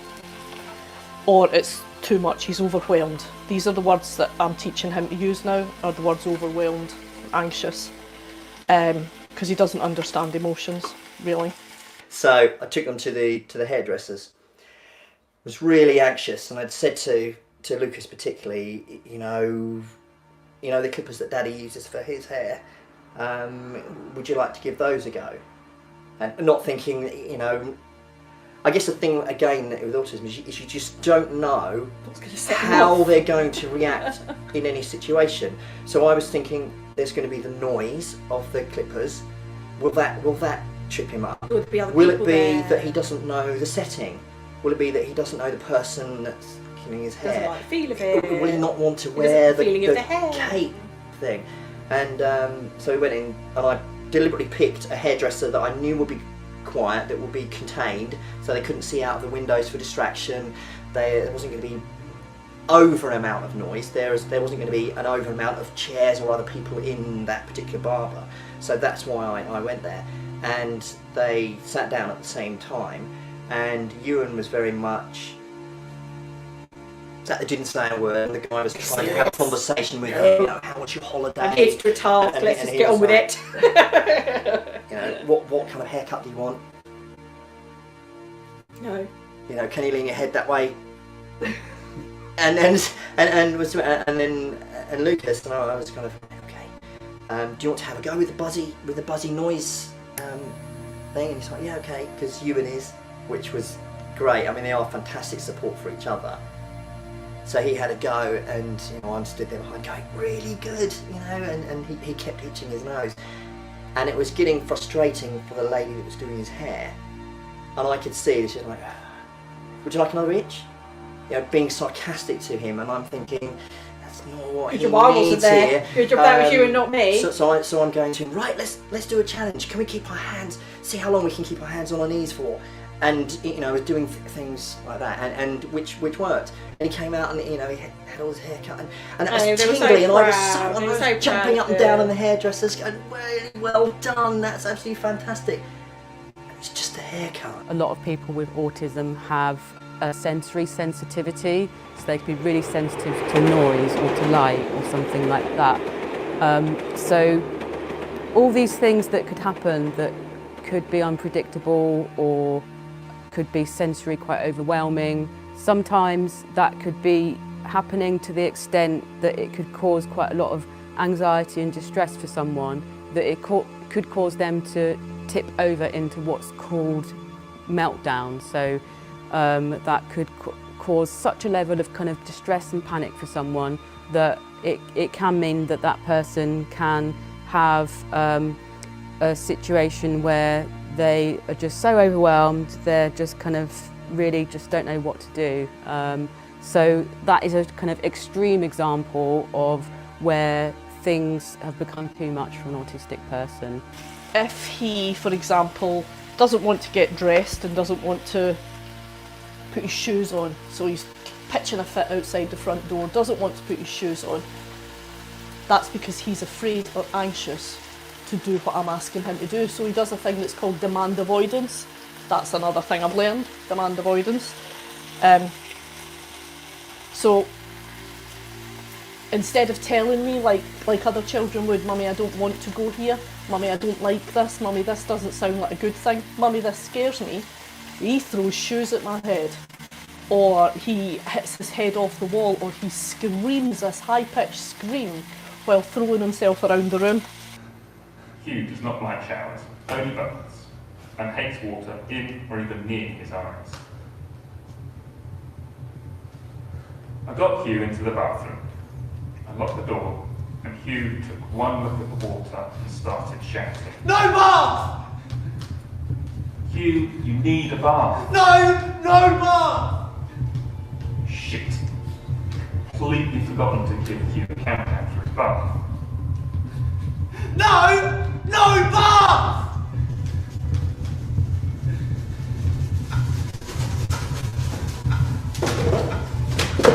Hugh went crazy, crawling, kicking, hitting and screaming. Oh God, screaming at that pitch. Oh, God. Tried to pick you up and take you away from the bath. I got punched, kicked, managed to get him into the bedroom, still screaming and lashing out.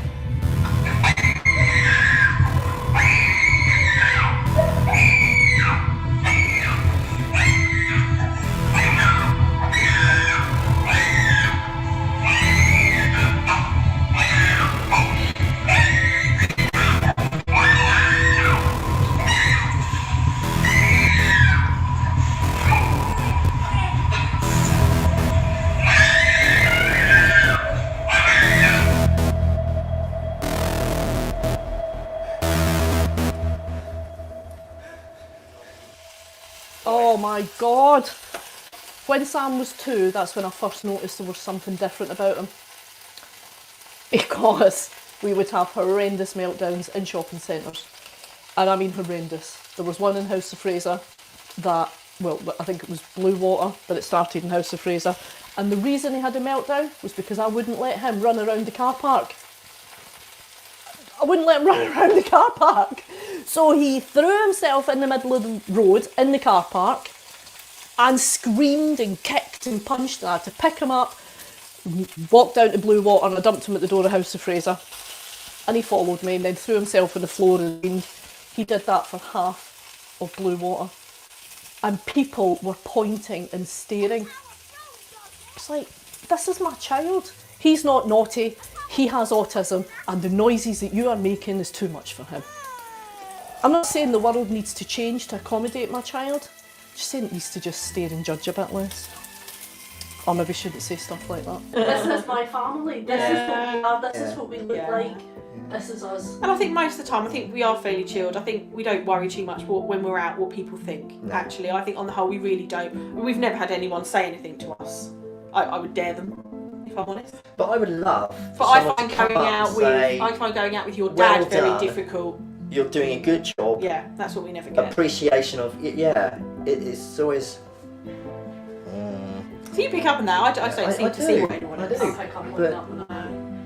But to go. No, I can see your children challenging. You're doing great. You know, and then like in fact. But then how often do you say that to other parents? You don't. I do. I do. Yeah. I give smiles, give encouraging smiles. Yeah, I do because I know I want. I've been, I shouldn't have judged, crave and I've thing. cried in shopping centres because I've been judged. So if I see somebody else who you can see struggling, I always make sure job, I do. Can change their whole day. Yeah. Although that would be what would guarantee me crying. If you told me I was doing a great job, I would be like, oh. That's my biggest thing that I say to you a lot, and I say to my mum a lot, and I say is actually, I beat myself up daily on the type of parent I am. And I always look at how much I'm failing my children and I should be doing more. And I said, I'm never, you know, I don't have anyone telling me any different. I said, I need someone to sometimes say to me, do you know what? You're a good parent. Your kids are so lucky to have you. And I don't get that. And so unless someone says that to me, I'm just going to assume that I'm crap.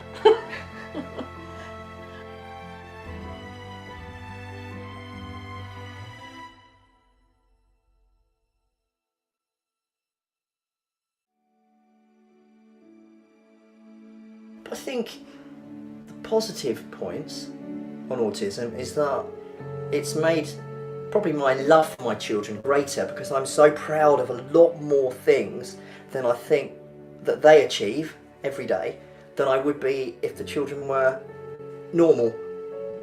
You know, and the little things mean more. Yeah. I think that's it. I think that's really it.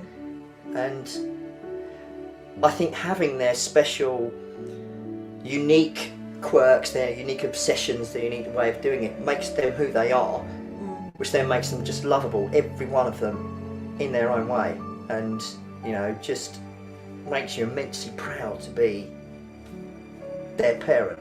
You know. What's the one piece of advice that you'd give to parents of children with autism? Fight for them. They deserve it, and it won't be given to them. It won't just naturally be given to them, and it should be. Any child with a special need You know, they're the children that shouldn't have to fight, but you will have to fight, and fight for your child, because it will get you what they need and they deserve to be fought for. And just accept them for who they are. Don't try and change them. You know, and anyone that wants you to change them, tell them where to go. Stick your fingers up. And the hardest thing, time. Give them your time. Interact with them. It's hard when you're tired. It's hard when you can see that, oh, I've got loads of work that I need to do tonight, but I'm going to do that bedtime routine. I'm going to read to them. And if I don't do that, Mum will get a meltdown because I've broken the routine. But also, it's rewarding having that time. And be it them crawling over me, or, you know, or bouncing on the trampoline, doing the bath time. Give them the time. However difficult it is, give them that time. Actually, the last thing I would say is you're doing a great job, because most of the time with a child with autism you won't feel like it, but you are.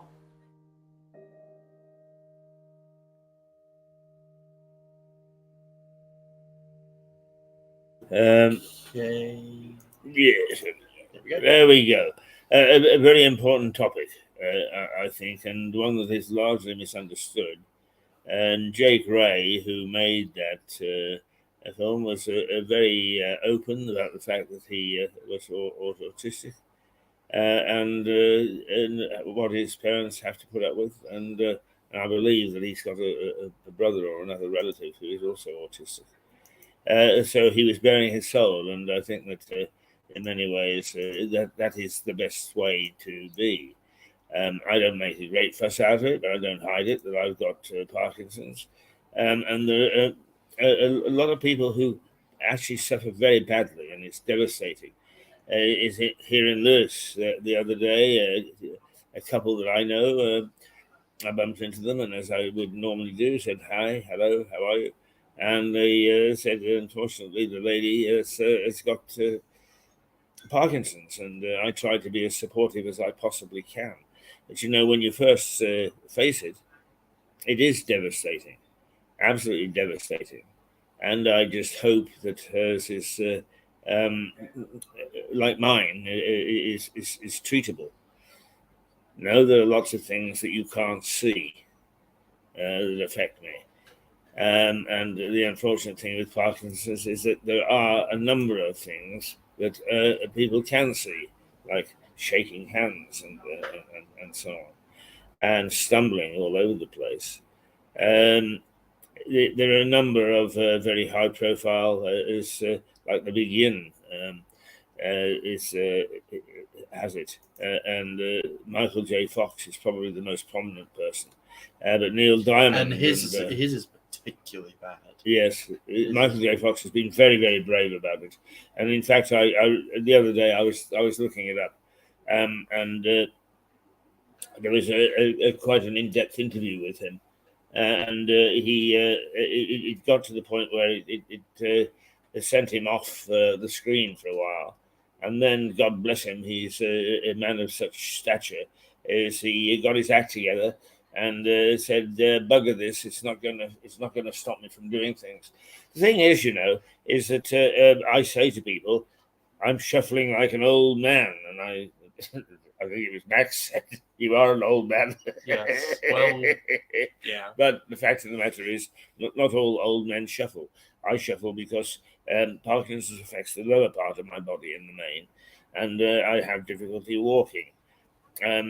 But it isn't terribly obvious until somebody walks with me, and then whereas they walk normally and they can get from point A to point B very quickly, it takes me about twice as long, and the length that I can walk is affected as well. But I don't hide it, and if anything, I would like to think that perhaps I'm a walking advertisement for trying to face it. Because I say to my consultant, and I see her every 3 months, and I say to her, I just simply tell it to bugger off. Well, it's not going to bugger off. It's going to be with me for the rest of my life. But it gets a little worse at a time. But I am told, and this is true of a number of things, not just the Parkinson's, but that a positive mental attitude towards it, in other words, I'll be damned if you're going to get me, does actually help. So if there are sufferers out there, actually sufferers from a number of diseases, is if in fact you are determined to put up your fists and go, you won't stop it, but you will slow it down and you will actually put it to flight as much as you possibly can. And that's a good feeling. It's a good feeling to think that you're defeating something which is trying to kill you. So that is my little rant on top of Jake Ray's, who just did this rather touching piece on autism. And mine is, yes, bugger off, because I will not let you get me. You do a little bit each day, but not in the main. And anybody, including my friends who have got Parkinson's, keep at it, keep telling it to go away. They haven't found a cure for it yet. In fact, I was quite amused with one suggestion was that Irish dancing, you know, the sort of thing that Flatley does, can help. He can help the balance situation. I mean, can you see me doing an Irish jig? Can you see me? Right. No, the mind boggles. The mind boggles. Well, there is one potential cure for Parkinson's disease, but it's only in testing right now, and that is Neuralink. Yeah, it's the implant of a. Yeah. I don't trust it completely because it's an implant of a chip in the brain. Yeah. And obviously it's connected to the internet. Anything connected to the internet can be hacked. I don't trust it, but it is a potential cure. Yeah. So we'll have to I have see. heard about that, and it is actually, God bless him, our colleagues in the media do try hard to stay up with things. But I talk to my consultant and I say, "Is there anything new?" And she is actually fairly open and says, yes, you might have read about this and you might have read about that. But the fact of the matter is that they're far from proven yet. They're still in the testing stage. Yeah. So it's not something that I can just pop down to the hospital and say, do for me. The Neuralink is only in monkey testing right now, not in humans, but that will be coming probably within your lifetime. I reckon. I reckon it'll only be a in the next couple 30 years, you mean? No, I think it will come within. Sorry. I think it will come within the next, 5, 6, 7 years. It will be anyone can have it. I still won't trust it when it comes out. But no, I would want to look carefully at it. I would want to look carefully at it. Anyway, there have actually been cases where, because pacemakers are connected to the internet, there have been cases where people have hacked into pacemakers and stopped them working. Oh, really? Anything connected to the internet can be hacked. Yes. Yeah. Obviously, it gets a little bit difficult, with different security levels, but it's still, there's always a way in. So anybody who is on my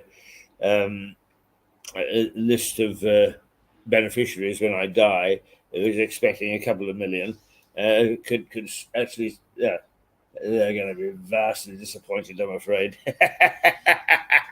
As Mark Twain would have said, is reports of my wealth are grossly exaggerated. In fact, it's the other way around. Is anybody who can adopt me and take on my debt, I'll be very happy for you to do so. Never mind. Just let's return to the news for a moment, because I do actually have a story here. Okay, yeah, go ahead then. Yep. All right, so we got this one here. Let me bring it up from the Daily Mail. Do you remember when the Daily Mail said these train strikes could go on for another 6 months? Oh, nurses' strike, I think. No. Yeah. Do you remember when they said, the trains could go on for another 6 months? Well, the strike. I remember that it said that it's into the long term. Yeah, okay, go on. Yeah, but they said it could go on for another 6 months, and Right. I thought, that's a bunch of rubbish. And here we are, 6 months later. But unfortunately, they have another story here. Let's bring this up correctly. Here we go. So this is a story from Mail Online. Right, it could last for 6 months. Yes, I saw that. And this issue with the nurses is it's a complicated one. First of all, they are being more militant than most, and they actually, in some ways, have got a cudgel against the government. But Rishi Sunak is sticking his heels in and saying, no, we're not going to. Now, who's going to blink first? What? Why is he sticking his heels in the ground for the nurses, but not the trains? The trains don't really matter all that much. I mean, it messes up a hell of a lot of people's days, but nurses are extremely important. The problem with the we need more pay is, of course, everyone deserves more pay. Everyone wants more pay. But the thing is, this is just going to come through printing money. So we're going to print the money to give people more money, and then that's going to rise inflation. So we need to print more money to give people more money, but then inflation's going to rise. So we need to print more money, but inflation's going to rise. But we need to. Yeah. It's an endless cycle. You have to be very careful about printing. It's just an endless more money. Repeat. Printing money isn't the answer to everything, I'm afraid. But what I would suspect it's very rarely the answer to anything.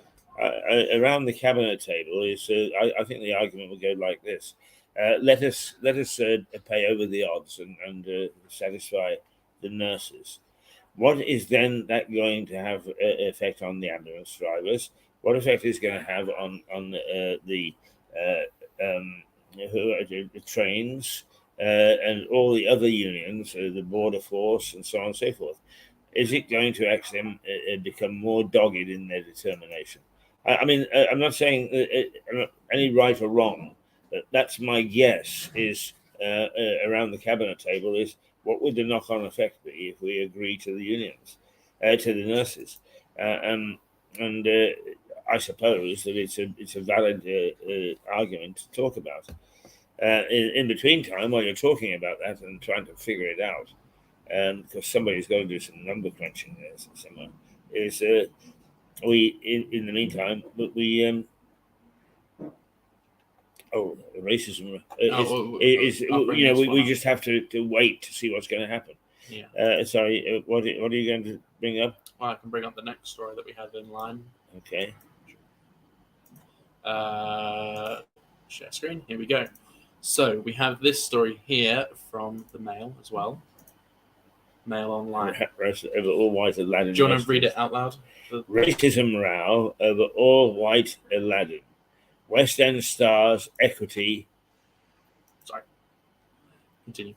And the Pantomime Association all slam shameful production over the cast. So what are they slamming? So I'll show you the picture. If we scroll down here, this is the picture of the people in the Aladdin show. Right. Yeah. That's what that's racism. Yeah. That's the racism in it. Do you know why? Why? Because they're white.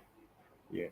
There's not enough black people, and if they were all black, nobody would say a damn thing. No, and also Aladdin is supposed to be some sort of Indian character, I believe. Middle East. Middle East, sorry. That region of the world. And to have a white person play Aladdin is a play. It's just a silly, lots of fun. That's all. And I mean, I get so upset with these nonsensical people. The fact of the matter is, are these casts any good? That's all that matters. That's all that matters. That's what people go to see. And to get fussed about it is such rubbish and nonsense. And it shows, I'm sorry, what our country has become. That we start to get so upset about these things when in fact there are 1,000 other things that you could get upset about and make a positive contribution. But no, it's got to be, no, this is black, this is white. I don't care if that cast were all black, all Asian, all men, all women. I really don't care, all gay for that matter. I don't care as long as they are good at what they do. And to start to mix this thing is you do everybody a disservice, not least of which is you make yourself look like idiots. Why is there are people who are determined to wreck everything on this basis of race and color and discrimination and so on. We've all been discriminated against. Hey, listen, those lovely Canadian people that you love to cuddle, right? They would call me a DP, a displaced person, when I was there because I sounded English. Now, can you get any better discrimination than that? Because I sounded English and I was denied work because I sounded English. You know, what the hell was I supposed to do? I actually bore it with fortitude until in the end I wore them down and I became one of Canada's better broadcasters, and it held me in good stead. Because even though I'm not used to patting myself on the back, yes I am, but I am not a bad broadcaster, and it's because I came through the heat and the fire of being discriminated against. So, it's all rubbish, it's all nonsense. Are these people good at what they do? Are they good at what they do? That should be the sole measure, the sole mark of whether they are all white, all black, all in between, or whatever. Absolute rubbish and absolute nonsense and absolute stupidity. Think people understand me? Most of the people in this country who complain about race have probably never left the country. Yeah, you're quite right. They've never experienced the world unlike you have, and you know what it's really like. Yeah. Well, I mean, the funny thing is, is because nobody will ever believe me, but a lot of the people that get all upset, you're quite right, have no experience of overseas. But we had the issue here about Zulus being represented and blacking up and so on and so forth, and the Liberals got all excited and everybody stamped their little feet until in the end they don't do it anymore. And I was in Nigeria, and we were talking about, because I was with intelligent Nigerians, we were talking about discrimination and so on and so forth. And they have problems not with black and white; they have problems between different tribes. Yeah. I mentioned this, and they started to laugh, and they said, what absolute rubbish! You don't really think like that, do you? So, many colored nations, black nations or whatever, just think that we're absolute idiots, and they're quite right. Yeah, but the Liberals won't have that. And when I say Liberals, since I've had to go at the Liberal Party this morning, I don't mean the Liberal Party, I mean Liberals with a little L. Those people of so-called liberal persuasion. Yeah. Well, I think all the people in this country who complain about race endlessly, they've never left the country. I think they should go live in China for a year and see what racism is really about. In a good many countries, actually. Well, China, most of the Asian countries are Middle East incredibly racist. Yeah. And in many ways, you go to these countries and where discrimination exists, and their view of us is being very stupid to get excited about it. It's quite right. Anyway, what are we? 10:52. My goodness me, hasn't the time flown this morning? Yes, it has. I was glad that Max was there because when a couple of clips were showing us, I had a little snooze. Here you can see the beer is quite good. It's disappearing. Well, thank you, Kevin. I would like to mention this week is my last week here at Mirador. Officially, anyway. This will be my last official week. Thursday is my last day here. So Thursday, tune in at 8:30. And for the whole day, I'll be here, and that will be the last time. There you are. And actually, Thursday morning is you're with Liza Page. Yes, I am. Oh, my God. To think that we're not going to broadcast on Friday, by the way. We decided that we should actually make Thursday the last day for two reasons. Partly, administration at the end of a season or a session needs to be done, and Friday is the only day that we can do it before Christmas.